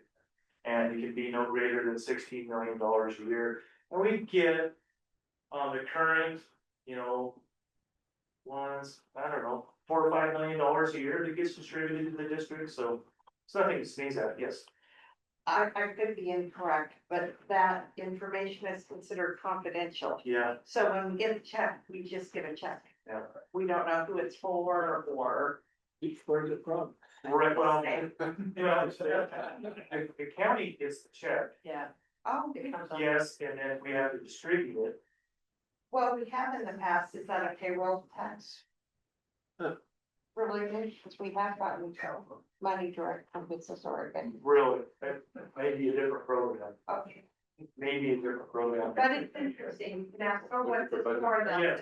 Oh, we can't tell you. Okay. Well, It is something to do with payroll, and it's like 62 point, I don't remember, 52.5% or something. well, I know that when we get, the county receives this money from the state, like in August, which is a weird time that we receive money. And it just shows up, as an electronic deposit from the treasurer. What is this? I have no idea, because I forget about it too. And then a week or two or a month later, we finally get an email from Business Oregon with, because it's one lump sum for all of the SRP projects. We have to have it broken out for each project in order to distribute it to the direct taxing districts. So this is the income incentive that is placed on this company. The company, they have improved income in the county, is that what this is doing? Roughly, kind of. This is sort of? payroll. Right, but I mean, the company. It could be. I think it's an exemption for pay. I mean, I think it's a bonus back to the county for payroll, limit, right? Yes. So it's one more way to incent them that their state taxes payroll, some of it went back to where they're actually operating. Right. Okay. Okay. Yeah, the county shall distribute the amounts received under paragraphs, and I just took this right off the statute website. in accordance with the distribution and community service fee. So we get the income tax component of that. We get a dollar amount attributable to each project, and then we distribute those amounts according to the CSF distribution schedule. If any of the statutory or contractual requirements are not met by the business firm during the exemption period, the property will be disqualified from the exemption, and be made taxable until such time those requirements are met or the exemption period ends. So they get requalified again if they pony up, pay up. But we haven't had that happen. We almost had it happen once only because, and this happens a lot with wind projects, where they get bought and sold. And it was, I think, Willow Creek Energy got sold, a few years ago before its exemption expired, and nobody told anybody. So they didn't pay their taxes, nor did they pay, their exemption amount. And I finally reached out to the Department of Revenue, and they finally got a hold of somebody who got a hold of me, and they got everything paid up. You know, it's kind of a disconnect there. All right. Oh, let's move on to enterprise zones, as if SIPs weren't boring and complicated enough. So there are two types of enterprise zone exemptions. Standard enterprise zone, which is a 3 to 5 year exemption. So 3-year exemption is automatic if they qualify, if they, and there's no dollar amount limit or everything. There might be, but it's not much. If they, I think it's a brand new company that's never been here, they need to increase employment in the zone by 1 employee. And there's no negotiating, they don't pay any fees, they just get a 3-year exemption. And these are probably my favorite because they're the simplest for me to administer. There's a second component to a standard EZ exemption, called, you would think of it now, an extended abatement. And so they can get an extension for 2 years, but we can negotiate in the lieu of it. And so that's what we did with like Morrow County Green Growers and the 3 Mile Canyon Farms methane project. The second enterprise zone exemption is long-term rural, and that can be up to 15 years. It's a minimum of 7. It can be up to 15. And I show the statutes and rules. The enterprise zone statutes are all in chapter 285C, which is the economic development chapters in the Oregon revised statutes, and the rules are all part of Business Oregon's section of the Oregon Administrative Rules.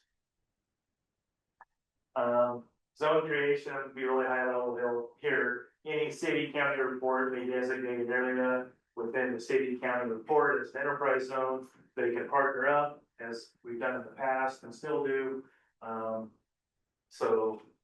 You know, designating the zone is fairly easy. There's some requirements. There has to be, and maybe you can help me out with this, Lisa. Unemployment rate and poverty level and things all go into that, and I'm not an expert in that. That's enterprise zone manager area there. You know, court. We have to whoever is sponsoring the zone. You know, show consult with the local taxing districts. Court can co-sponsor.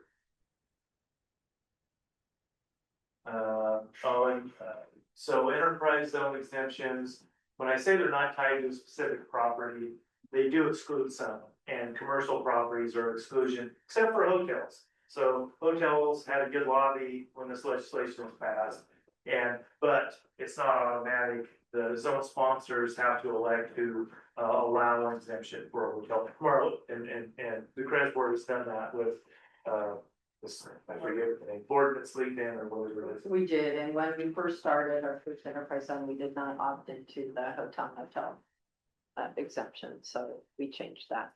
And not to pick on that hotel, one part of, or component that the, owner has to do, they have to file, paperwork with me every year to receive their exemption.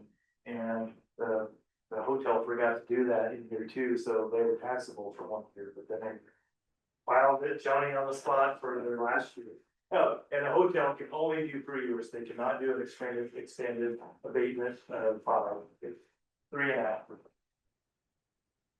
The Chris Street Board did vote to add land in for possible hotels we would locate recently, and we haven't certainly seen an application yet, but it's. Okay, I did have this slide in here, so 50% or more of the households have to have incomes below 80% of the median income of the state, as defined by the most recent federal decennial census, which I have no idea what that is, and the unemployment rate must be at least 2 percentage points greater than the comparable unemployment rate for the entire state.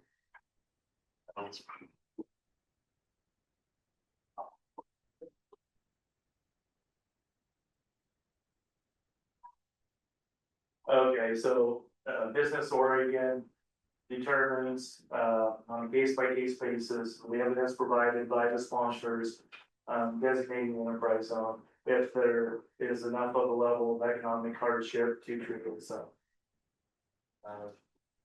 And a rural enterprise zone may consist of a total area of no more than 15 square miles in size.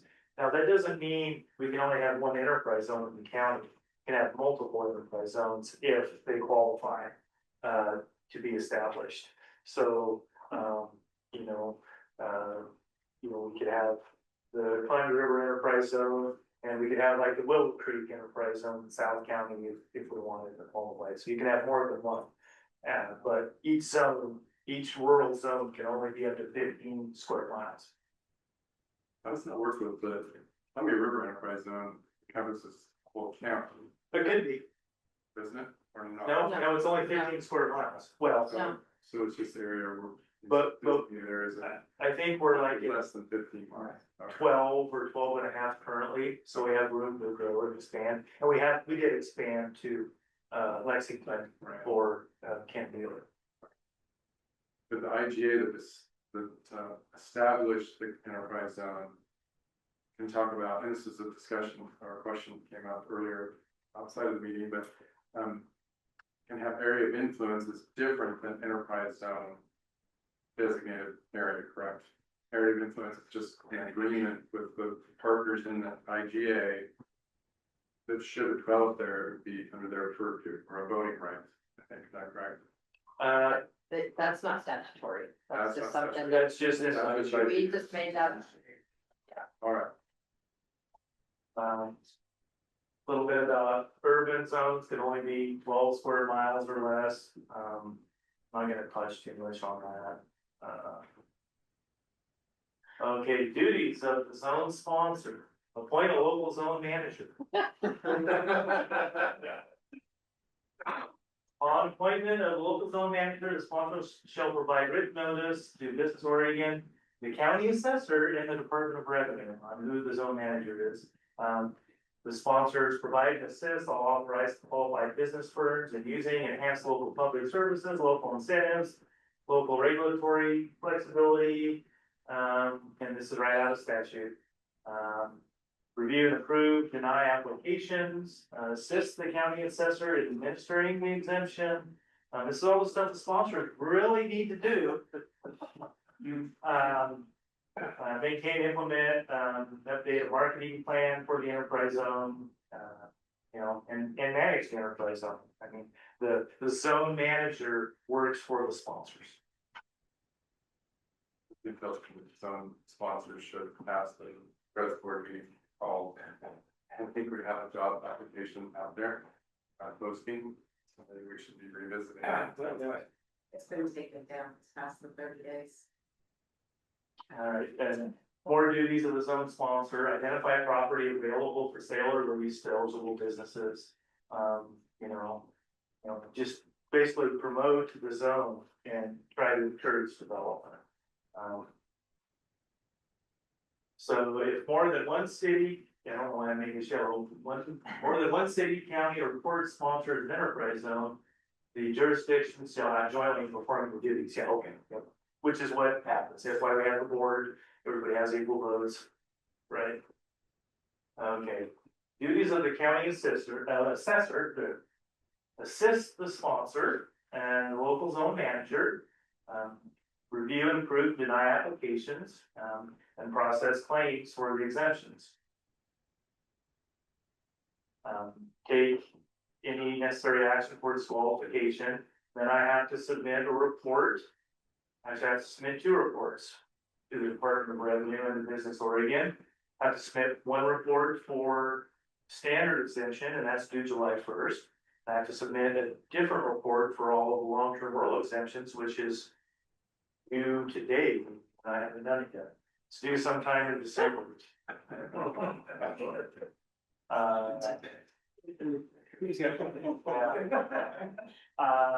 have to, so an enterprise zone exemption, they have to not only increase employment, they have to meet wage requirements. So long-term rural, they have to, in the first 5 years of their exemption, they have to meet 130% of the annual county wage annual average county wage for that year, and then that's it. And then they have to stay at that level or above to continue to qualify.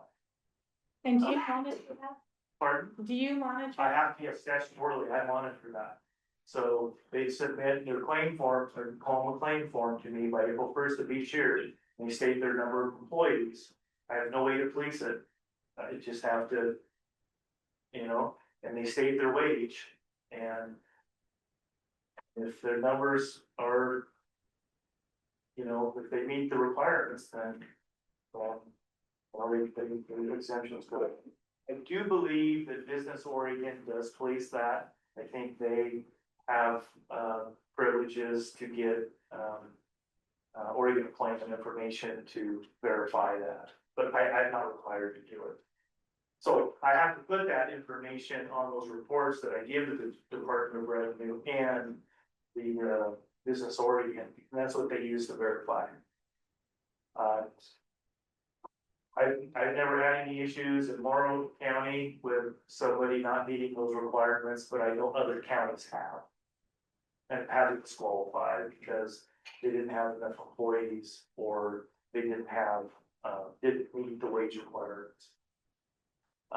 The only property or enterprise zone exemption that never got granted because of employment issues, I believe was Wardman Foods here 4 or 5 years ago. They just could not meet the number of employees. I needed new employees. They just couldn't find workers, and so their expansion didn't receive the exemption. Mike, there was a question last month about wages, the 130%. Can you give the CEO 110% and everybody else? No, it's average of all of them. I think that's. So, and it has to be jobs that are located on that site. It can't be the CEO that's in Seattle. They have to have an office and the presence here in the zone. And so, yeah, it's everybody from, the plant manager, down to the restaurant washer. Yeah, I think it was our question was it, but it's not necessarily the new employees. It's all employees. Correct. Well, no, it isn't. It's because, Because it says the average of all the employees at that the were facility. new for that project. That's what it says in C right there. Yes. Average compensation of new employees hired by the firm for that exemption.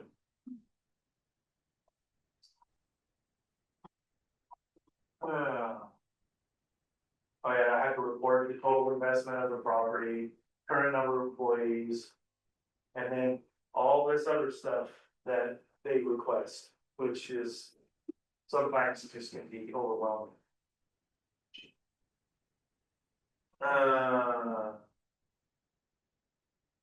Okay, business firm submits, so now we're getting into the process here. We have our zone created. And we have our zone manager, and we have a really nice, good-looking county assessor, and some nice sponsors, and we're ready to do our enterprise zone stuff. So business firm, we attract one, they come in, they submit an application to the zone sponsors, usually through the zone manager. I review that as well, and I have to sign off on that authorization application. New employees must equal or exceed the greater of 1 plus 1.1 times the existing employment in the zone.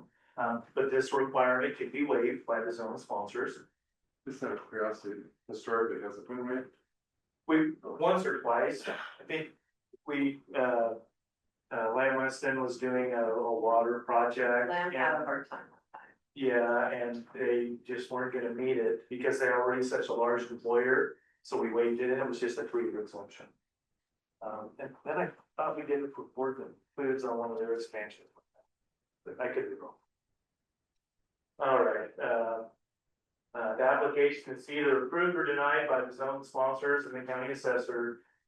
Then if approved, now, the application has to be made before they start construction. If they started construction or they made, then whatever investment they made prior to their application cannot receive the exemption. And the exemption does not include existing property, like if there was already a building, of course, land's already existing, so it can't be part of it. So it's any new investment. Now, that can be a new investment of machinery and equipment inside that building, that machinery and equipment can qualify, but the building cannot. So they can move dirt, but they can't dig a hole for the pipe Correct. or concrete. Right. So. And then during construction, and this is for standard exemptions, long-term rural is a little different.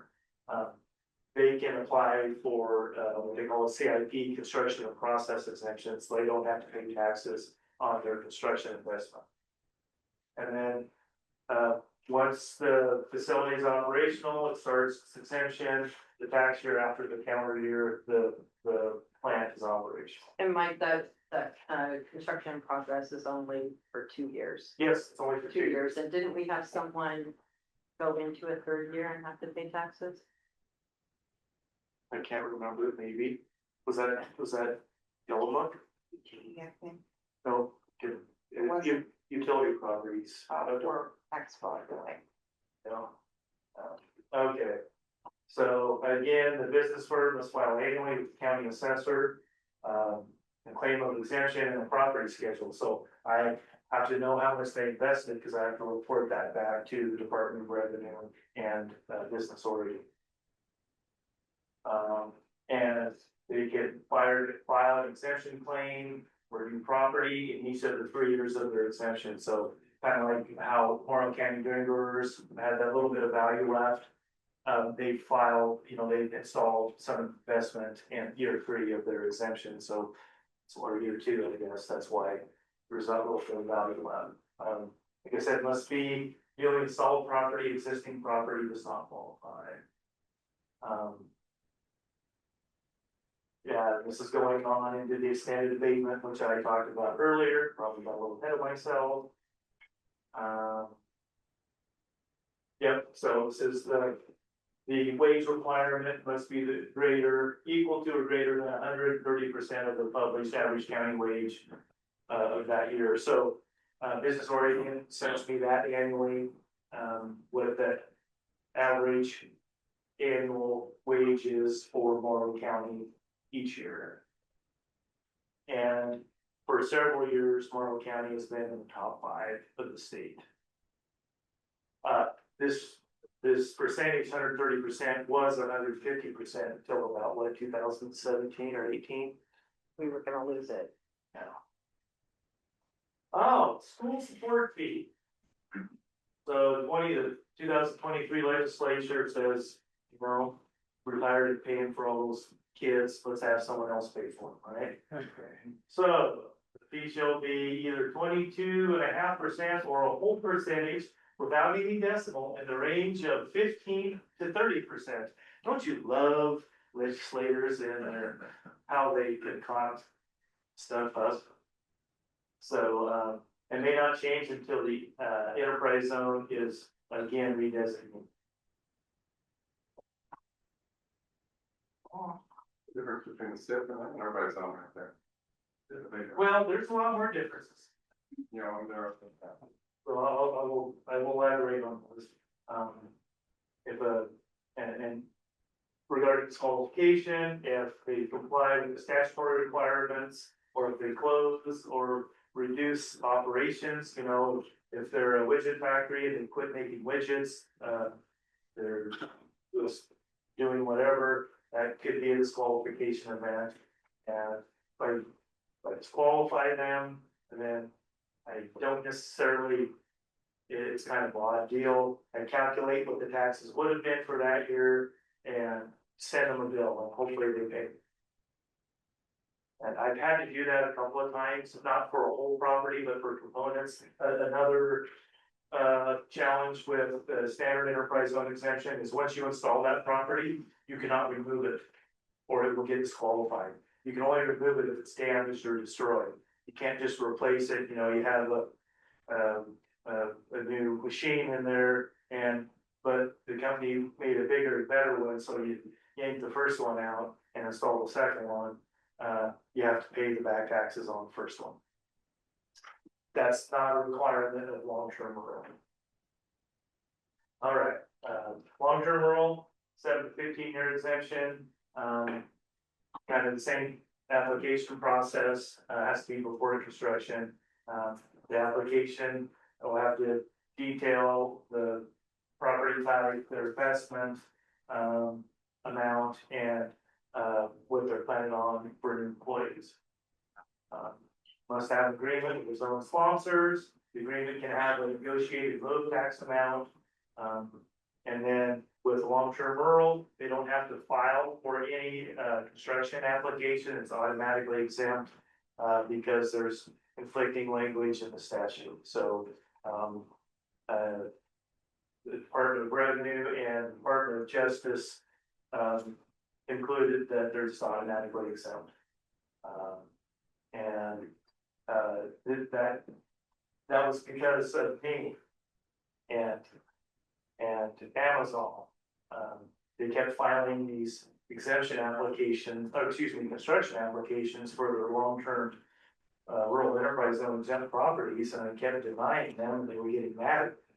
And then Art Fish from Business Oregon got involved and says, yes, they have to. I really do not want to go in a court battle up against Amazon. I mean, I'm a big tough guy. I don't know if I'm that big and tough. And then finally, I got the Department of Revenue to get their DOJ attorney to give a written analysis of the statute, and we got that resolved, and everybody's happy.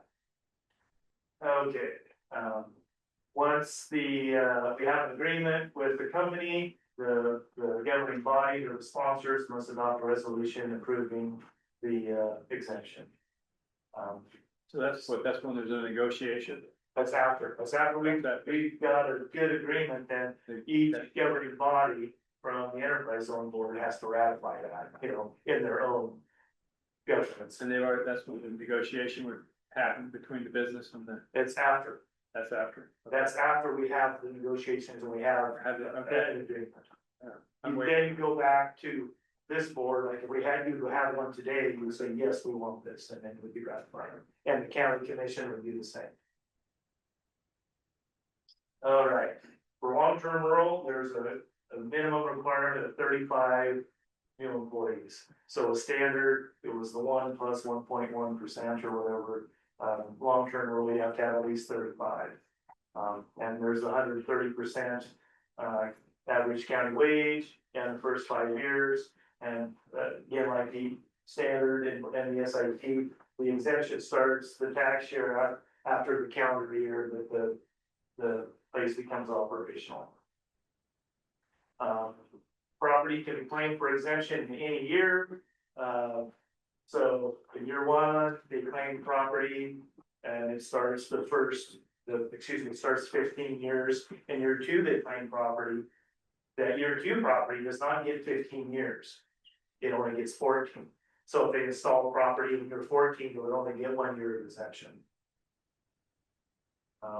And again, it must be new property. Existing does not qualify, and its qualification procedures and requirements are similar to the standard.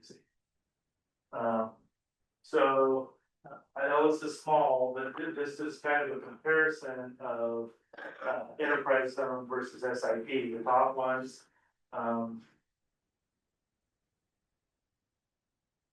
top one is enterprise zone. And kind of used an existing agreement as a template. So we have a read it here. Don't have an investment. Oh. So we have year 2025, and I have the tax rate for the area the property is in. Well, so for instance, one of the additional negotiated amounts is like similar to the Amazon enterprise zone agreements where we have $25 million and apply the year's tax rate to it and come up with an additional amount. So we do that additional amount's $405,900. We have a student success fee of $57,000 change, a public safety impact fee of $57,000 change. We have an annual improvement payment of $2 million. So all those, and we have a bond payment of $2.5 million. So all those added together, $7.7 million. Then we have a school support fee of $2.7 million, 15%. So we subtract that from that $7.7 million, and the enterprise zone board is getting $5 million. Does that make sense? I went through that kind of fast. A lot of components to enterprise zone. That's why I hate them. SIPs are so much better. I shouldn't say I hate them. They're just it just takes much more time to deal with. The second little sheet is typical SIP. You have $100 million taxable value. You have a $1 billion exempt value, $16 million exempt tax amount. You have a $2.5 million community service fee.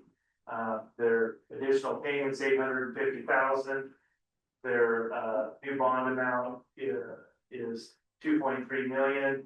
So their total, what they're paying, including their $100 million taxable, is $7.2 million.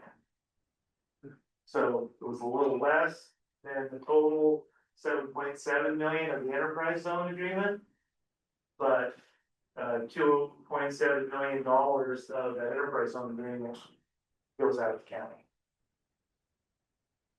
This enterprise zone, it also have to increase 35.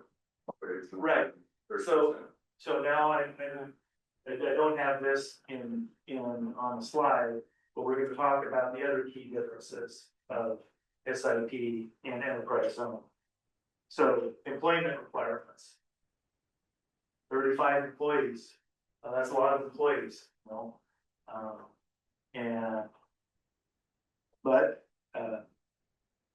some, especially food processing, some manufacturing, we need to have employees and like that. SIP has, up to $150 million taxable value. That's a pretty healthy tax bill. And what I've experienced through the years is there's some companies that will make the employment requirements, and they like the enterprise zone better because they get a full exemption. 100% of their new property is exempt. And so the only liability they have, I guess called liability, is paying their employees. Now, there are some companies that they can have a big project, let's say a wind project that doesn't have any employees, or maybe some other power plant or something that maybe is very automated, doesn't have a lot of employees. So there's no employment requirement for SIP. zero. But there's a taxable component up to $150 million.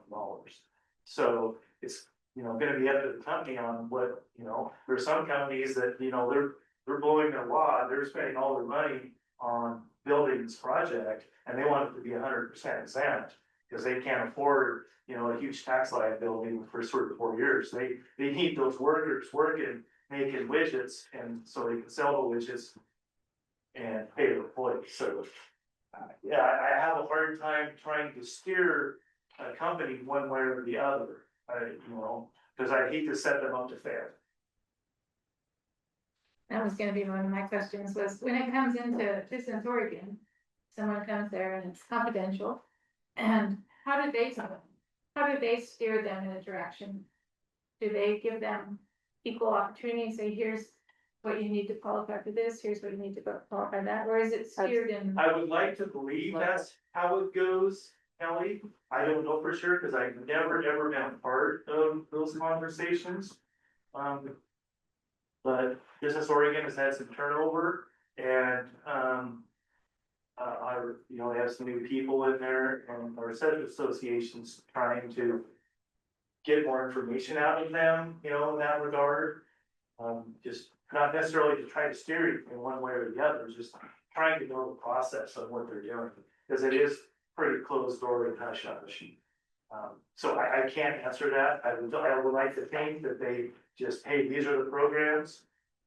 And I do know that Business Oregon does help locate if they don't already have, location, they just think Oregon's a big place or whatever, and they want to locate, so they do explain, okay, there's enterprise zones in these counties, there's these facilities already here, or, there's this infrastructure here, if you want rail, or, barge, or interstate, so I think they do, Business Oregon does do a good job of promoting or enterprise zones, but when it comes to, meeting with their client or potential, project, I would like to think they don't steer one way or the other, because I don't think Business Oregon cares one way or the other, but they may. So how many counties have SIP capability, I'll call it? And Oh, anybody. Anybody can do an SIP, but how many counties in Oregon have Enterprise zones? enterprise zones? You would have to get on the Business Oregon website, because they have a map and they have a list.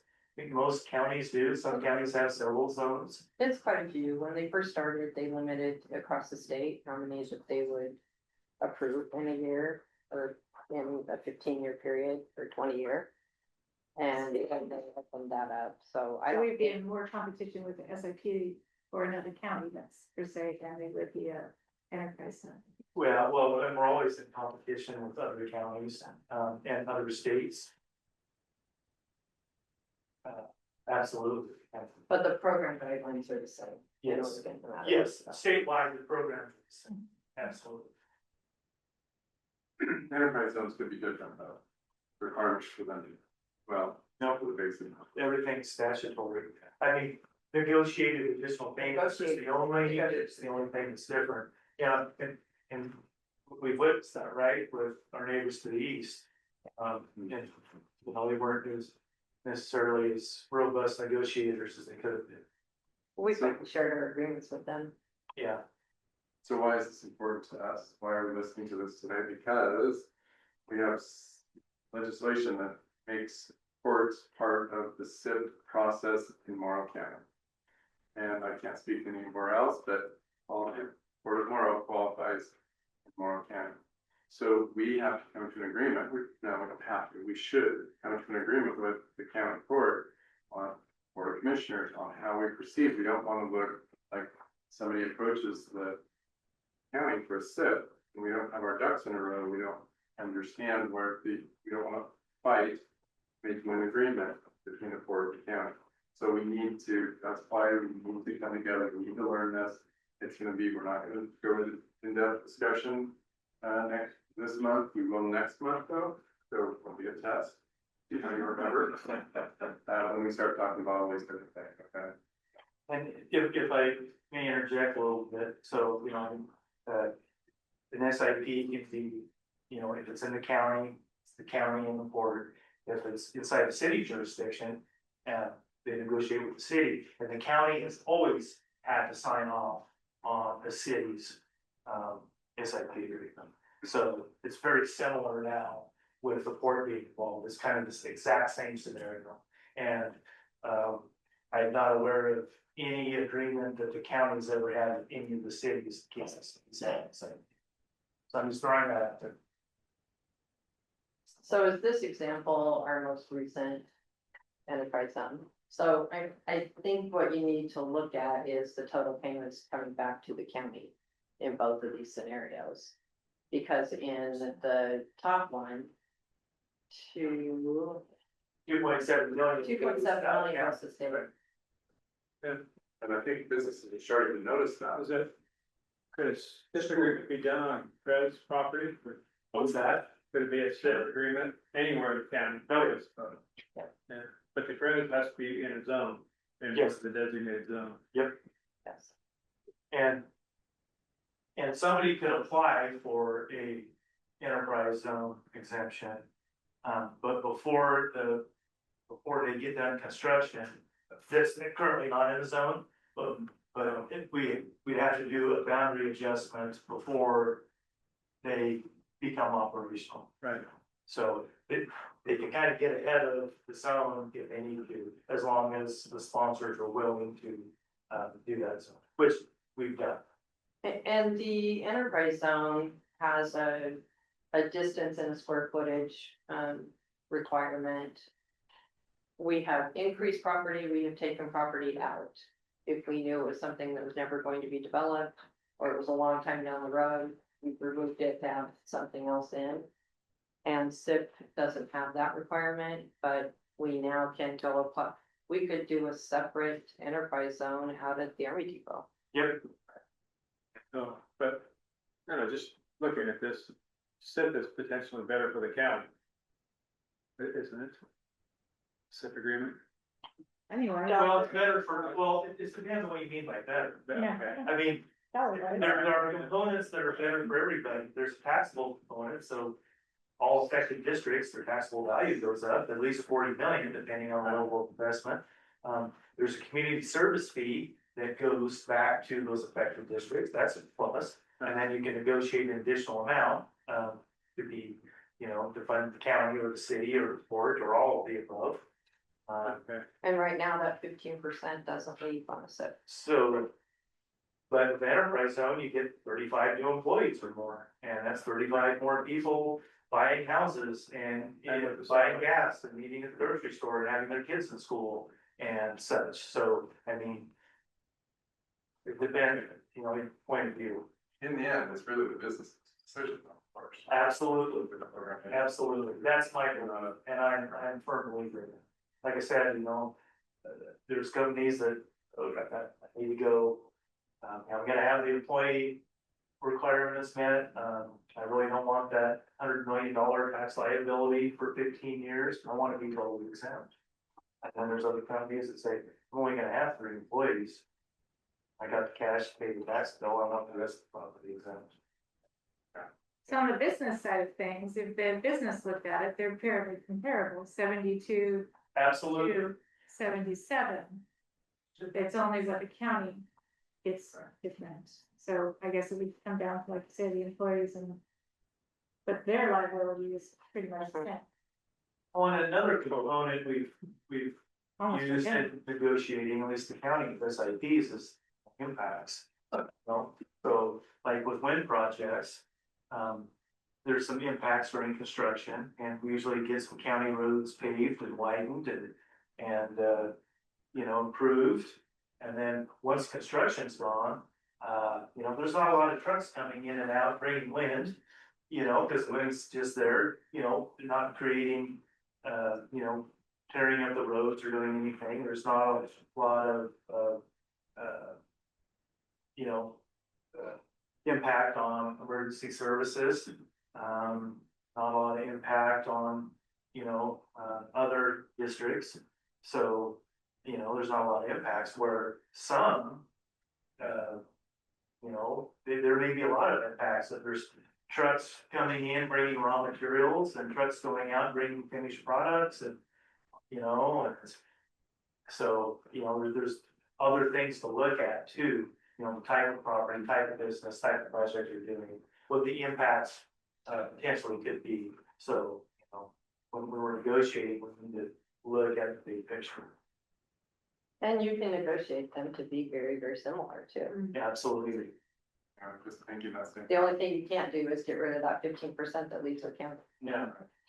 And does not help any school in one county. Right. Tiny bit, goes to the Oregon budget, a tiny bit. Yeah, a little bit from that. Well, right, it just, well, it just leaves the tax burden from, you know, the state's general fund. Very small, but. Is that where it goes into the state's general fund? The Department of Education. Yeah, Oh, I mean, Department of Ed. the, Okay. I guess, Not general fund. it all comes out of the general fund, no matter where it ends up, it starts the general fund, right? But to have the wages, the 130%, have Morrow County be number 4 or 5 in the entire state, right behind the Portland metro area. That's huge. It is huge. That's huge. Well, I think the growth through that program is increased stuff. Absolutely. Desired path. Yeah, different. Do you have any other questions for Mike? No, thank you. Yeah. Thank you. Thank you for inviting me. I'm sorry I was up here for an hour and a half or however long, rattling on. Super important. I'm gonna give this a scary thing back. Thanks, Mike. All right, we're gonna take a 5-minute break. Yeah. You got it, bye. Thanks, Jared. So like, what do you check?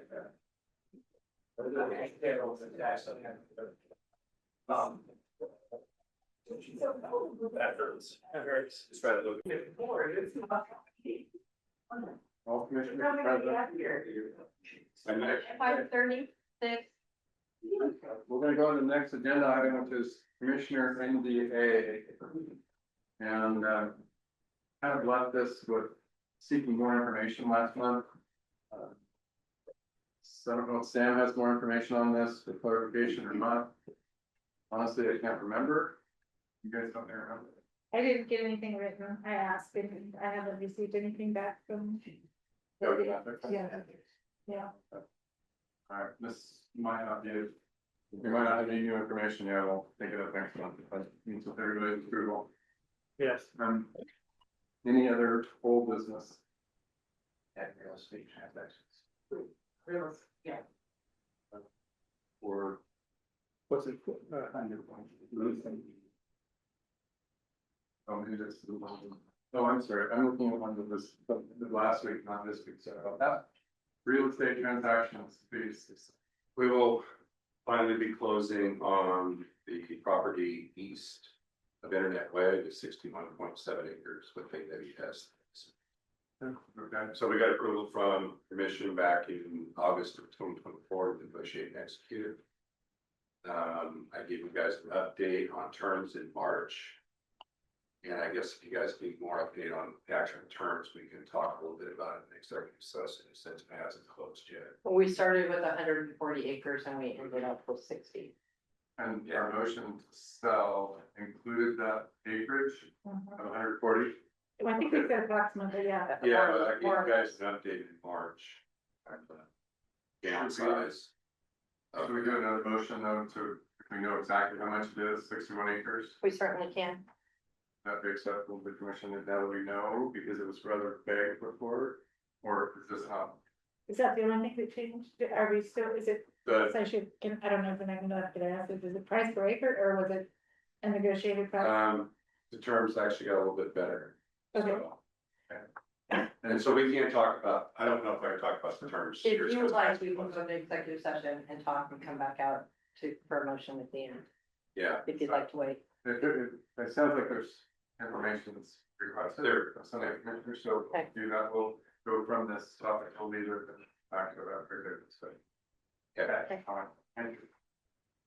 Any other new business, excuse me, old business? Okay, moving on to new business, commissioner resignation. So we all saw the letter in the packets, we have a position to fill now, and, I just would make one comment on the letter they wrote to us. It's hard because he just was elected. But I respect the integrity that he showed. Because, until you get into these public service supports, you don't know.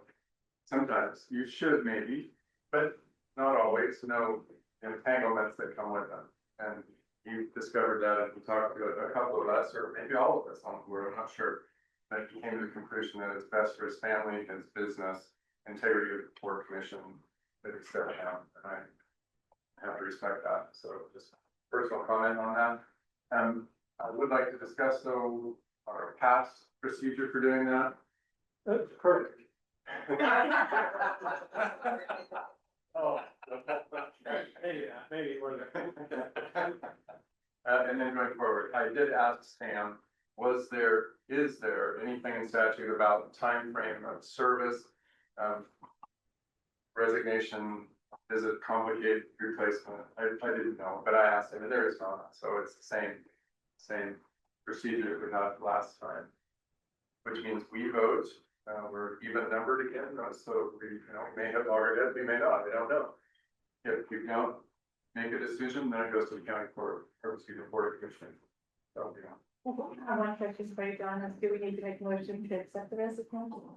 Is that a thing? Sam, is that something we need to do, accept this resignation? Or does that? That would be fine as a practical matter. You can't force somebody not to resign, but that kind of cleans up and closes yeah, let's write him back and say, no, we don't accept your resignation. Be at the next meeting, Okay, So, yeah. all right. So Kelly, that might be a good idea. All right, I move that we accept, Dan Fenn's resignation from the Morrow board. All right, we have a motion and a second to accept Kenny Kurtz's resignation from the commission. With all those in favor, please say aye.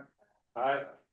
All right, now moving on. We did see a copy of the letter that we used last time to advertise for a position. I thought it was fine. The basics, what was needed. Looking at the time frame for last time, it looks like we gave it a month and it was due the Monday before that commission meeting. So that makes sense. We wanted the resumes or letters of interest to do the Monday before the next commission meeting so that you guys had a few minutes to review them before Wednesday. You can do whatever you want. I felt a little rushed last time, just to be honest, so it would be nice not to put pressure on ourselves.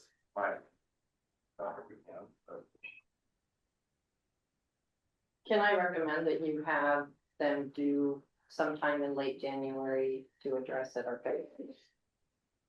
Because our January meeting is going to be sometime in the month. We don't have that scheduled yet. You have to take that up later on the agenda, so. And it's the holidays, and it's busy time for everybody, so. That meets with everybody's approval. Collecting through the end of January 31st, that's all right. Give time to, and then if the commissioner wants to come in and see the application even before the meeting, might get a chance to do that.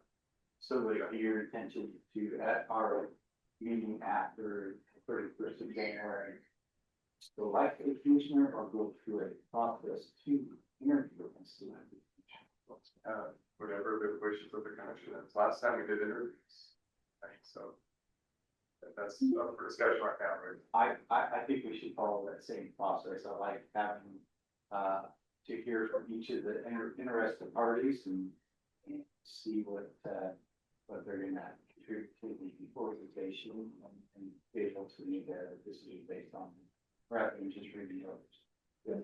I like that too.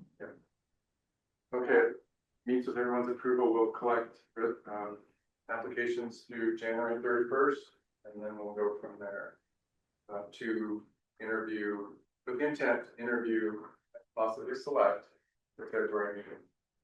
Sound right, or is that rushing too much? Then We might have to maybe schedule interviews in the morning and maybe make it a longer day if we're gonna do that, because I think it takes a while depending on how many applicants you get. Plus, we probably need to come up with some defined questions that we're gonna ask, because I don't know that we want to ask the same questions over and over to interested parties because and everybody has a pretty sure. I know last year we submitted questions, all submitted questions. So January, you could work on that. Questions? All right, Yeah, yes. okay. All right, so this should get posted then. As soon as possible, we'll say people get it. Yeah, we get it, and then I think that no later than the date of January 31st, 2026. Okay. Thanks. Okay. Resolution 2025-15, employee handbook updates. Summary of the. I believe we also discussed this a little bit too.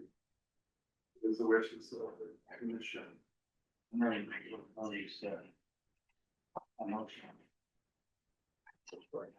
I would move we approve resolution 2025-15, resolution of the Port of Morrow Board of Commissioners adopting the updated Port of Morrow personnel policies and procedures. I'll second the motion. We have a motion and a second to approve 2025-15 employee handbook update. Unless needed, ready? So, is there any further discussion at this time? All those in favor of the motion as stated, please say aye. Aye. Opposed, same sign. It's unanimous. Passage. Moving on, January commission meeting, date change. That's me. I have a conflict. So I'm wondering if we can go.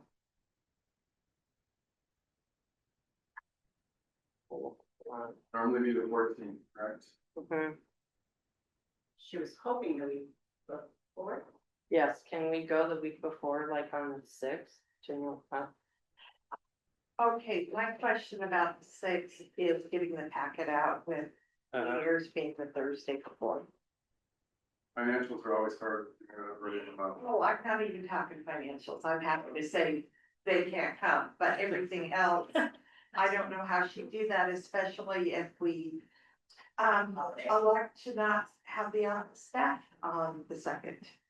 Because the packet is sent out usually the Friday before, but now that would be the Thursday before we move to the 6th, and we're not working the Thursday, which is the 1st. Oh, How long are you gone, Lisa? I think I'm on the 7th through the 16th. well, I'm from the 1st through the 10th. But I can call in. And we could go to the 3rd week of January. We could go to the week of the 19th. I have a regular scheduled meeting on the 3rd Wednesday, state board I'm on, so I can't do the 21st, but I could do the 20th. Second. I could do the 20. Okay, what do we think of the 22nd?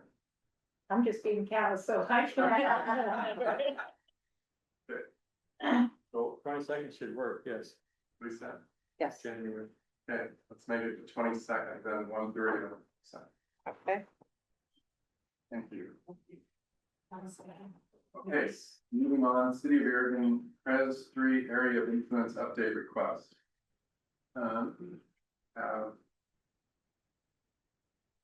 We've seen the letter, Oregon, and kind of part of our earlier discussion, the reason I brought up certain point by area of influence being a function of the IGA agreement, necessarily setting aside land out of the 15 miles. Pres limitation, enterprise zone limitation. I guess technically speaking, this is coming to the sponsors of the enterprise zone, Port of Morrow and the county. And so it can either go to the enterprise zone first, or it can come to us first and we can get used to the idea or approve the idea or whatever we want to do, whatever the wishes of this commission is. And then our delegates can take it to the credit board. Yes, Lisa.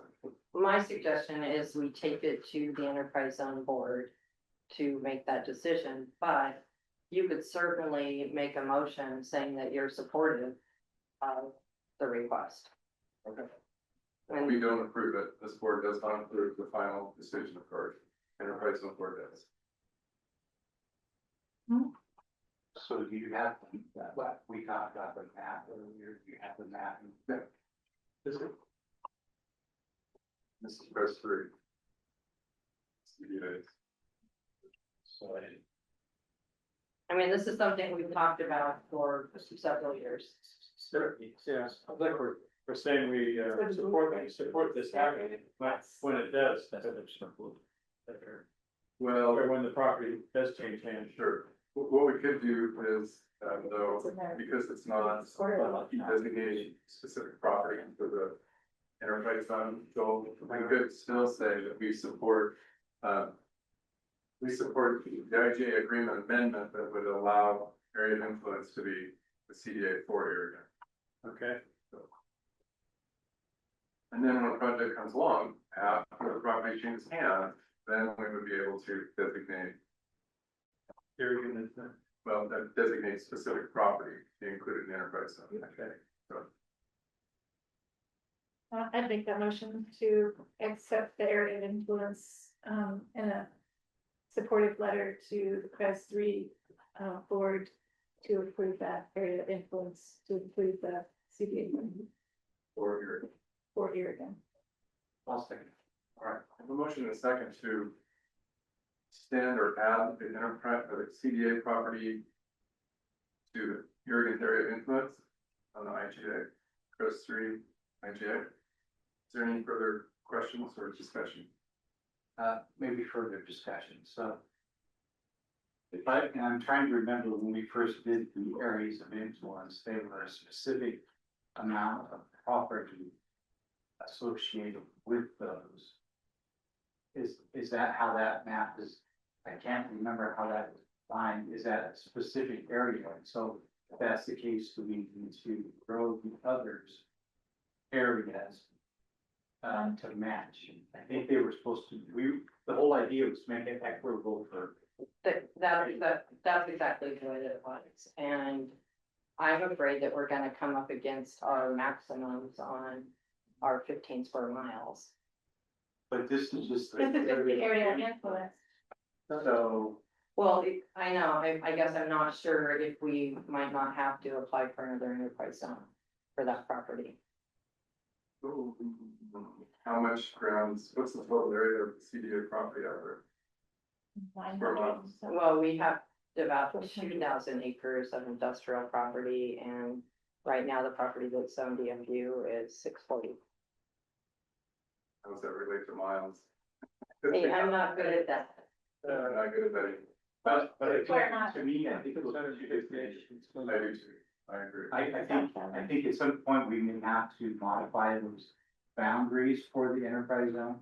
But the circle of influence, I think is what I'm trying to suggest, that we try to keep that equitable for all of those areas. It's gonna take a little bit of work to do that. Yes, absolutely. I'm supporting. You can still support the concept, I mean, obviously. Absolutely support it. Yeah. I just think that the whole idea behind, at least during those discussions, was to keep it all equitable for all the parties, so they are all about the same size, same area around. So those are the current areas of influence. You say. First, there does. I thought they were circles. That were written. Well, Go back, let's do. this goes back a long way, so we're just circling, but then. If you look at Boardman, and you put a circle around Boardman, our circle of influence went clear into Washington, which Right. made no sense because we're doing things or in the river. What's that? Four square mile. Yeah, so we can't include all of that in our existing. We're at 4,600. Yeah. How much do we have designated already? He said 12.5. Aaron. Okay. I think so. So 660. Aaron, I'm sorry, you have your hand up? Yeah, thank you, Chair. This is really the area of influence, and And I know kicking it over, the port and the county are really the sponsors. But if you look at, as Lisa did mention, that the 15 acres is going to be blown away. You can't do it. You got to take out a whole lot away from Lexington and Ione and Hepner. You're probably never going to, sad to say, have enough land that you could have in the 15 acres for an EZ zone. This is for an area of influence. That's nothing more than that. Then you got to take the next step, and that's where you really get into the fun stuff, as Lisa pointed out. And whether it's some of the CDA property or some down at the old mill site, those are not mapped all the way yet. You're going to have to look at that, and the enterprise zone, the CREZ, is going to come up against that of how many acres you could have in a true enterprise zone. Why it wasn't put in is because it was still under Army control and you can't touch federal property. Now it is really under the jurisdiction of local participants, and that's where our city council said, let's get this now included. It's been discussed, but it's no longer in the hands of the federal government per se. It's I know there's still some of that other issues working out, but it's not going to be developed. That is at a future step for the enterprise zone for mapping of what is going to get a tax exemption.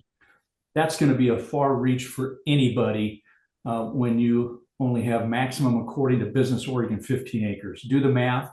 We're already at what? 12 acres? So we're going to have to do something different. Including it, it's just a formality. The IGA is between the port, the city, and the county. And that's why it went to both of you. Yeah, well, the sponsors are the port and the county. They're the ones that will be voting on modifying area of influence. So, or meeting in city or in the, but we do have a motion on the floor. I understand what you're saying about quality between the areas of influence, Rick.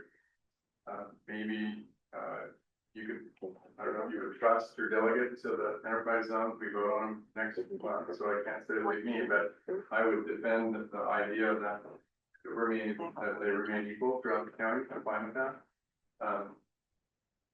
But maybe I would like to proceed with this step, the motion, approve the motion for area of influence. We'd love to have the problem that we have more than 15 square miles of industrial grounds wanting to be developed. That's a great problem in Morrow County. And we'll cross that bridge, but I think we have land now that we can make work. Does the zone of influence have to be, the total of zones of influence have to be 15 square miles? No. They should be larger. Two different things that are going on here. Joel. I think Lisa's idea of having our own enterprise zone out on that property is probably gonna take care of this entire project. And the zones of influence are only tied to our IGA Right. zone, so it's not like it's a separate Okay. IGA to develop the zones. We may well. I think you need to support. I think what my point was, having been involved in that for quite some time, was to explain the rationale behind the areas of influence in the South. I 100% agree. These are two different issues.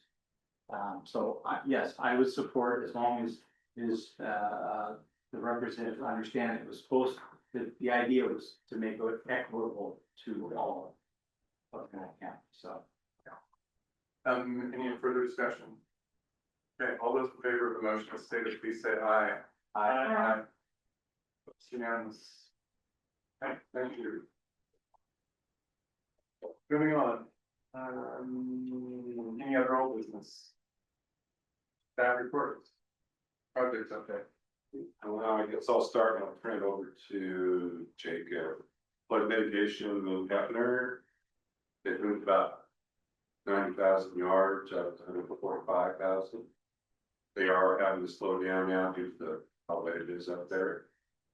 We do have one issue going on right now is that, you probably know about this, John, that water line they ran through there. It's actually in our cut. So we are now working on solutions on how we're going to proceed forward with that, whether we change the flood mitigation area a little bit and get it through FEMA, or we just reroute the line and change the easement. Gosh, that might be the easier, the two. It's probably gonna be easier just to move it, but that's what we're working on. T1 dredging. That's moving forward. Contractors supposed to mobilize probably next week. So it's gonna be, well, it's gotta be done by March 30th. So yeah, so it's going good. That was happening. Yeah. All right, so we'll start on the ponds project. As you guys know, Farm 3 ponds close to complete. We're still ironing out some fixes with the automation system and bugs, which is anticipated. We're looking to hook up permanent fiber communication in the coming days. Right now, they're using a cellular device for that connection. And we've got a little bit of work labor to install a security fence around the generator, automatic transfer switch. Farm 4, we're still waiting on UEC utility power. And we've got to have utility power to get the pumps coupled. We did get permission from Downstate and DEQ to put enough water, wastewater in the pond to float the barges and get the barges all hooked up and all of those components done. But right now, we're scheduled to get utility power on January 4th or January 5th, sorry. Quincy feeder line, Gonzalez has mobilized their staging equipment for the canal bore underneath the west extension canal. They plan to start boring next week. Vachi is mobilized and they started installing pipe on the west side of Tower Road, Tower Airport property. And we're still waiting on a federal crossing permit for the laterals underneath the county road.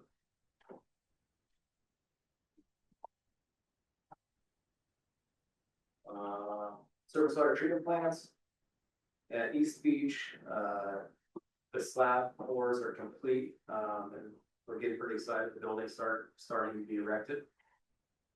There's one pour left on the salt handling basin walls. As soon as that's complete, we'll start pouring the salt handling, solid storage basins for, and they're about 95% complete with yard piping, so all exterior lines and everything. And the airport should act in basically 2 to 3 weeks behind East Beach with all the same. They're still working on pouring slab on grade for the structure, and they're currently pouring walls on the salt basically. That's why I've got those 3. You guys really need a tour. Yes, you do. So I don't know if we can work that in on our next commission meeting on that. What do you think? But I doubt it. Probably have to do something separate. And we may have to cancel due to weather or something too, but if we could get some dates, we just gotta. We could do it in the next 13 days. Yeah. But anyway, yeah, it's pretty impressive what's going on out there. The guys are taking care of it. Love to see that in the first year somehow. Sure. Make sure they can say. Okay, thank you very much. Good work. Maintenance updates. We'll usually have some pictures, Eric can bring those up, but normally we kind of have to slow down a little bit in the winter time, but this year with water going to the pond, instead of having to go out to circles and stuff, we're getting a lot more preventative maintenance stuff that we weren't able to do in the past because things are running, you can't work on them.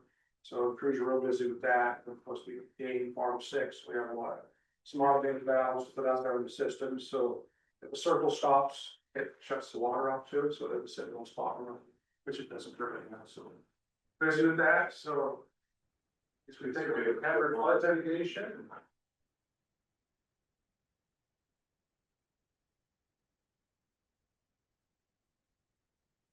Looks different. Yeah, sure does. These are from this morning. That's what went over here, doesn't Yeah.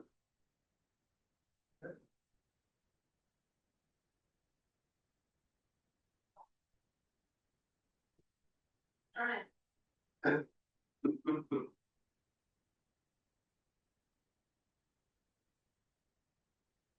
it appears to be too often.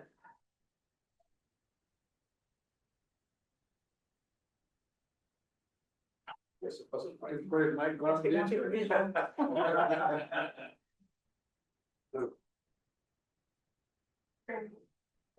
course, I'm not sure. Let's see. Oh.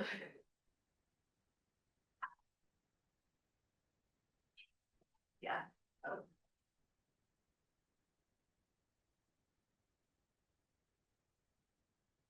Commissioner again? Try.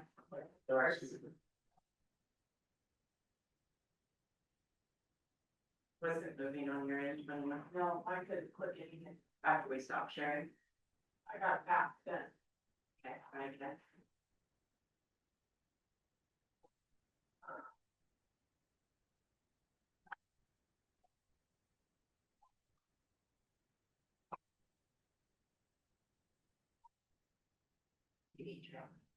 We are getting new equipment and Brandy's going to put a real desk over there.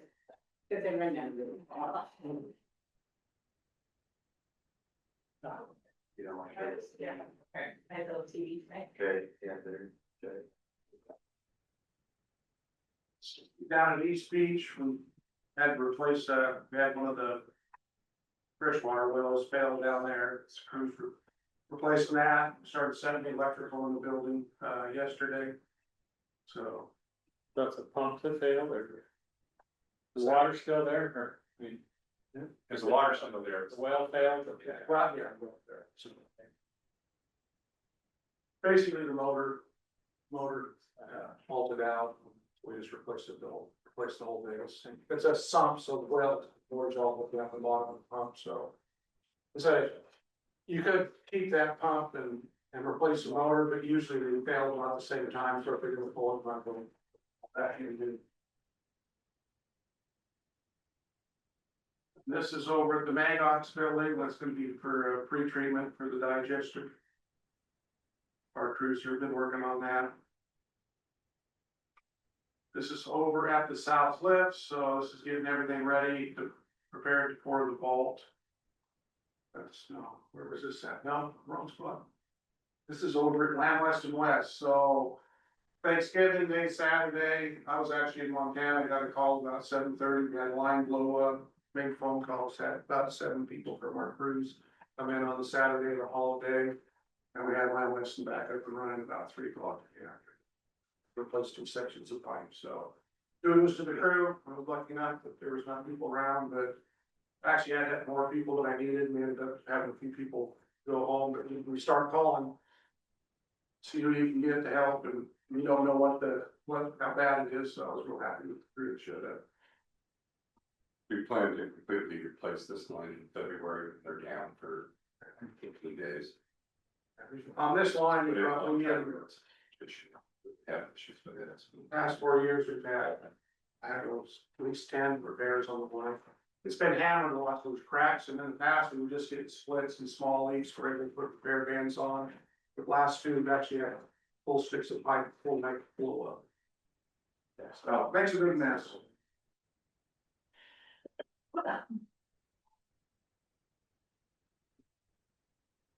Not sure what that is. Winter market.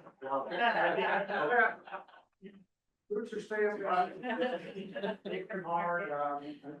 got south lift in there, we do start pouring the vault. For the connection, I'll get the water from the old south lift and the new south lift. Everything goes as planned, we back and pour the vault. We have to treat it with a special here on the inside. For the wastewater doesn't leak through the cement. And that takes about 28 days to cure, so I would hope we can put the water in there towards the end of January, and then finally commissioning our brand new south lift station. Yeah, we were talking about that for a while. Yeah, we were talking about it before we got. A lot of logistical issues at the area. Get everything tight and Working really close to the rails, so. Yeah. All right, so. Yeah, I did that. So winter market, Eric helped us put together just a brief Summary of or overview of what that looked like. So first time we had, I think it was 30 vendors in the great room. So we had all of our parts doing that. We got to see what that looked like. And it was a change from having that in the stage center to the event center side. So a different feel for some of those vendors. And there was a lot we learned this year, stuff we can implement for next year. Still kind of facing that attendance thing. We have a good about 50 people on ladies night, and they almost go to that, stay around, drink some, spend some extra money. Vendors love it. But then family days and the in and out, and you go and see it real quick, but there's nothing holding you there. So that's the focus area for next year. But we can do to hold them there a little longer to get them to spend more. But there was a lot of great stuff there. I mean, it was a great first year for it. Yeah, even a second. Going into just other things that we're doing, I guess what we're talking stage center. Holiday parties are a big thing right now for the event center side. So we've been in holiday party season right now. We've got this week for holiday parties going from starting Tuesday and then goes through Saturday. Again, another one each Saturday throughout the month, and then we'll wrap up. Our attendance will be really good on that event center side, and those groups anywhere from 200 to we have a group of 500 coming in. That's fantastic. Good. So a lot of something. Good, thanks, Angel. Others, any other updates? We'll go to financial. Okay, you'll see that we are maintaining our cash balances, which are good. We made all of our bond payments are due twice a year, so we made all of our December 1st bond payments, and our state loans are annual, and we made those too. And we still had $19 million unrestricted in the bank, so. And if anyone has any questions about the budget to actual, either speak up or contact us later, and that'd be fine. Any questions? It's done. Okay. Thank you. Usage reports, someone has a chance to look at those. Ron? Any other staff reports? Actually, other reports. I don't see Kim or Katie on there. She was, okay. I just emailed them and asked because they asked to present the annual year-end report. They did send it, so I added it to your book. But I emailed them and asked if it joined us, but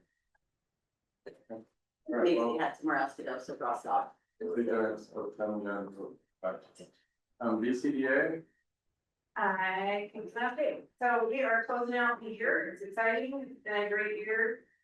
We reached our maximum on home buyers in the Sunday. We had a couple applications come in the last couple weeks, but they will be rolling into the 2026 year because of the closing dates are not until January. So the pickleball court development is coming along. We're working with the city of Boardman to master plan that piece of property.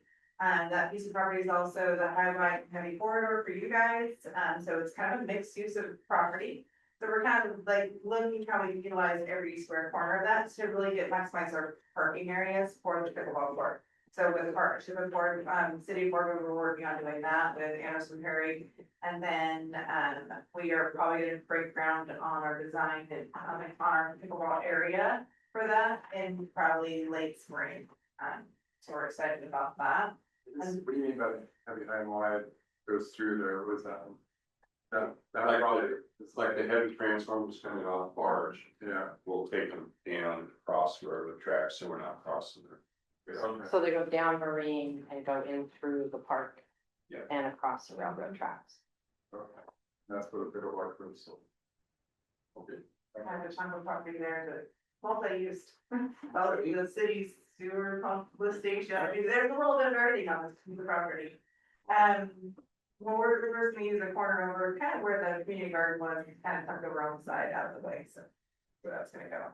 That was funded through McCurd, and so far an investment with Amazon on this project. We're expecting to see probably about a $500,000 to $600,000 cost on this project, so we're really gonna be searching for additional funds to support this project.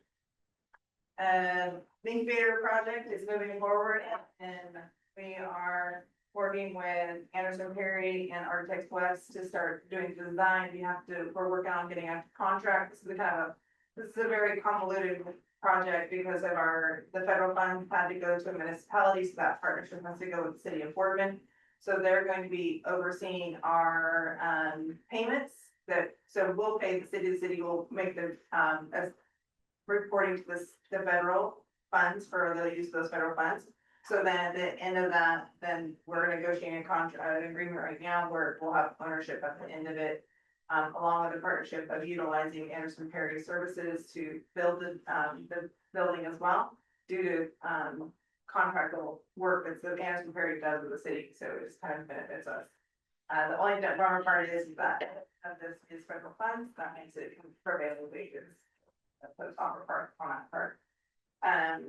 We've discussed maybe doing something a little bit different, but we're on a time constraint of 2028 has to be, the project has to be completed by. We've just continued to do beautification and facility upgrades. We're getting ready to do some more field house stuff and improve the turf in there. But that will probably be pushed to the 2026 budget.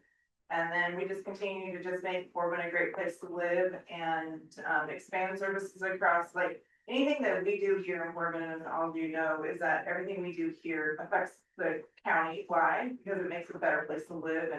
And I just really appreciate the efforts you guys are doing, drawing these businesses in, making these conversations with partner communities to make this county very livable for everybody. We're seeing our homes are being bought as fast as they're developed.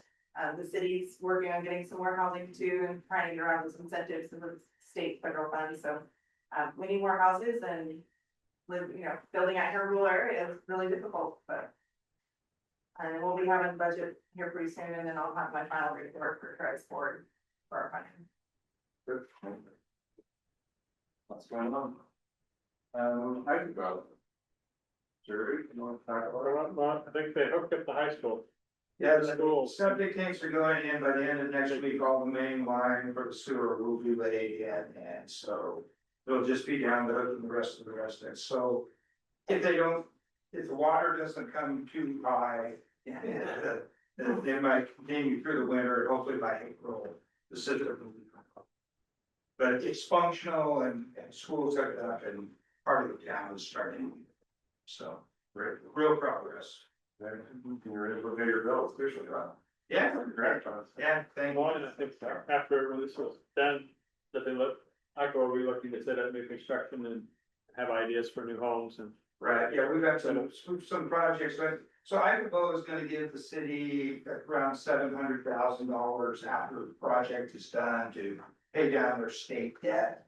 We're trying to end up with the city having of the project cost, only have to finance 25% of it.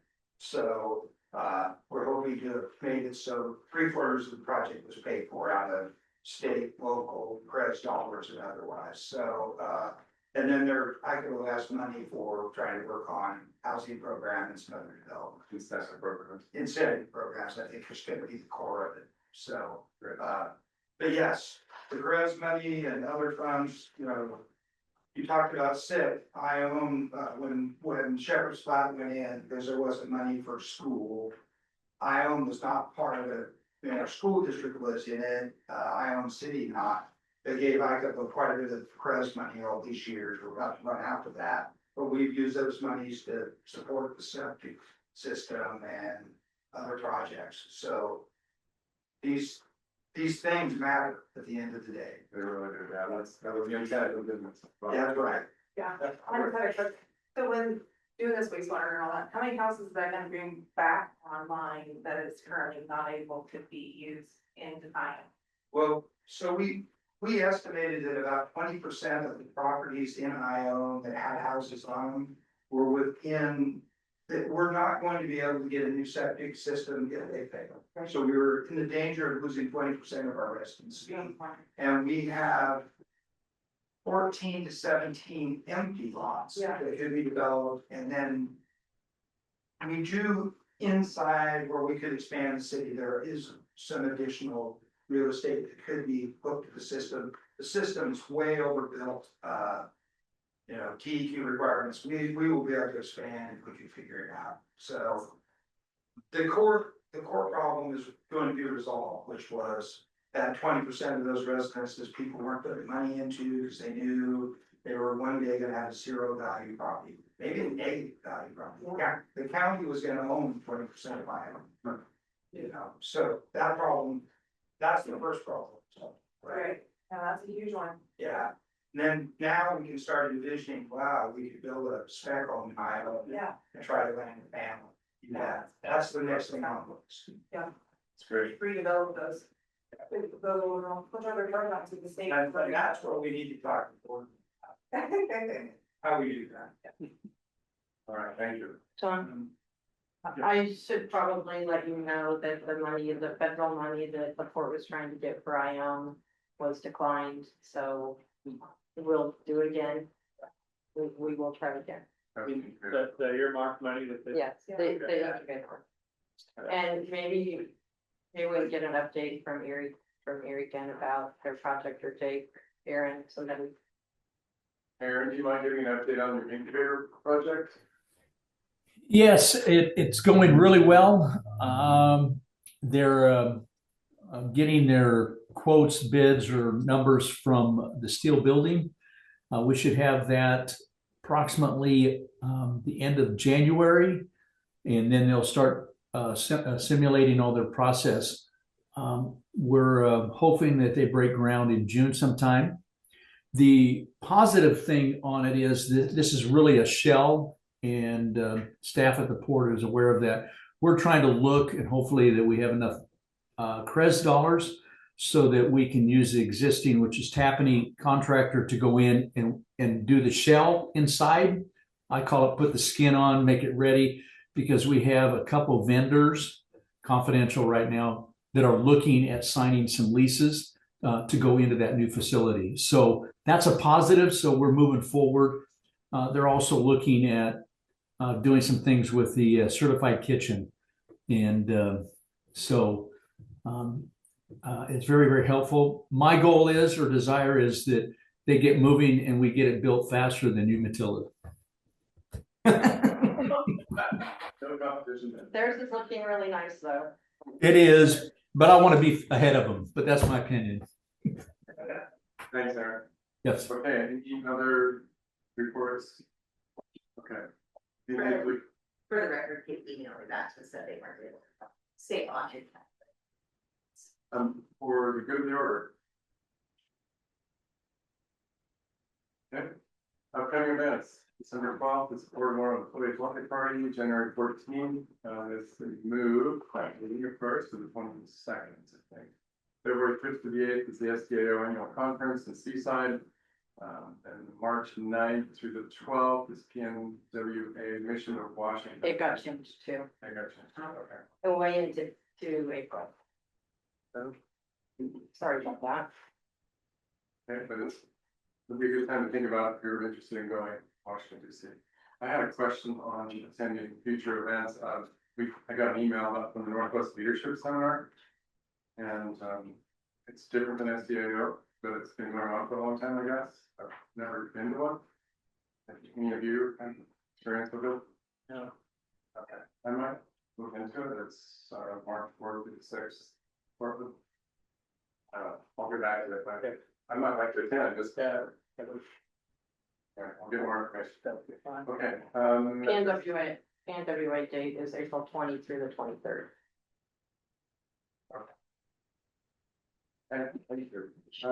This time what's the correct term for the current session?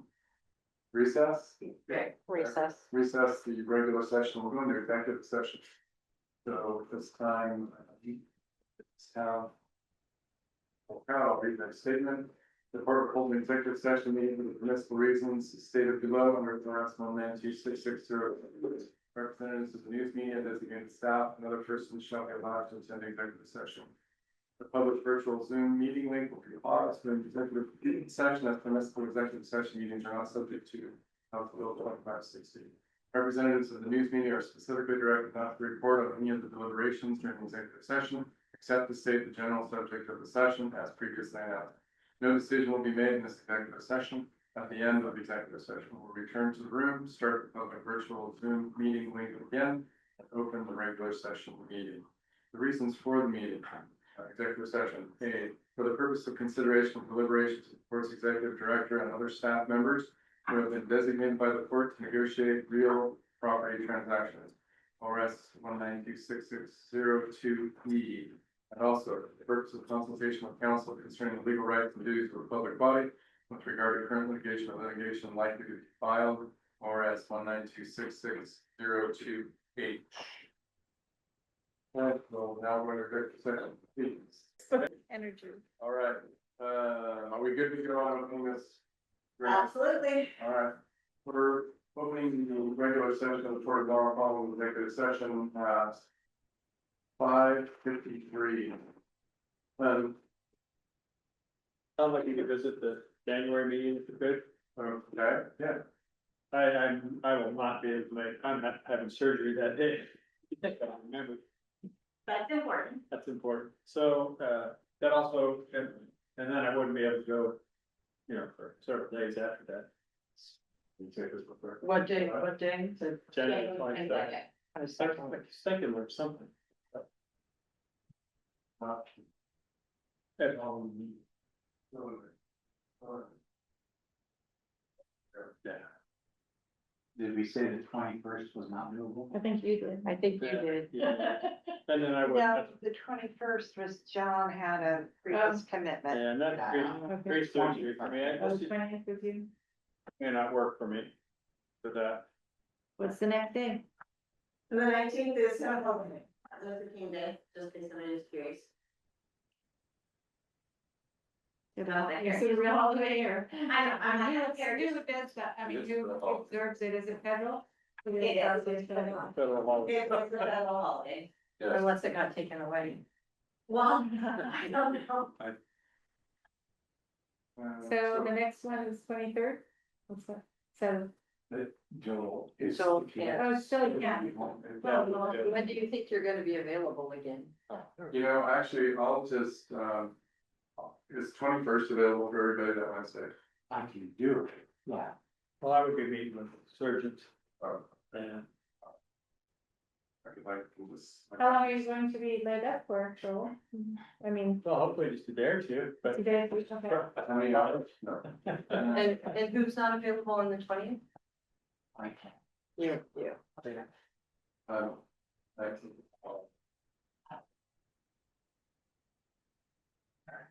You have 4 commissioners at the moment, so we really can't. Yeah, where we go. Well, you need 3 to vote, so.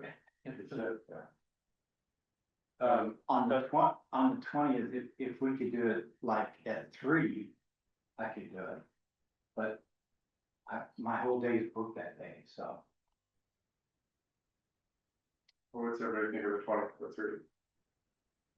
That would work for me. Do we have a lot on the agenda? We can make it a short meeting. I'm sure we will. Yeah, our meetings aren't getting short. No, they won't. We crammed a lot of stuff into this meeting and Mike Gorman needed an hour, and he Yeah, took we- an hour and. He took an hour and 45. Yeah. Okay, so the 20th at 3, okay, everybody, will be at.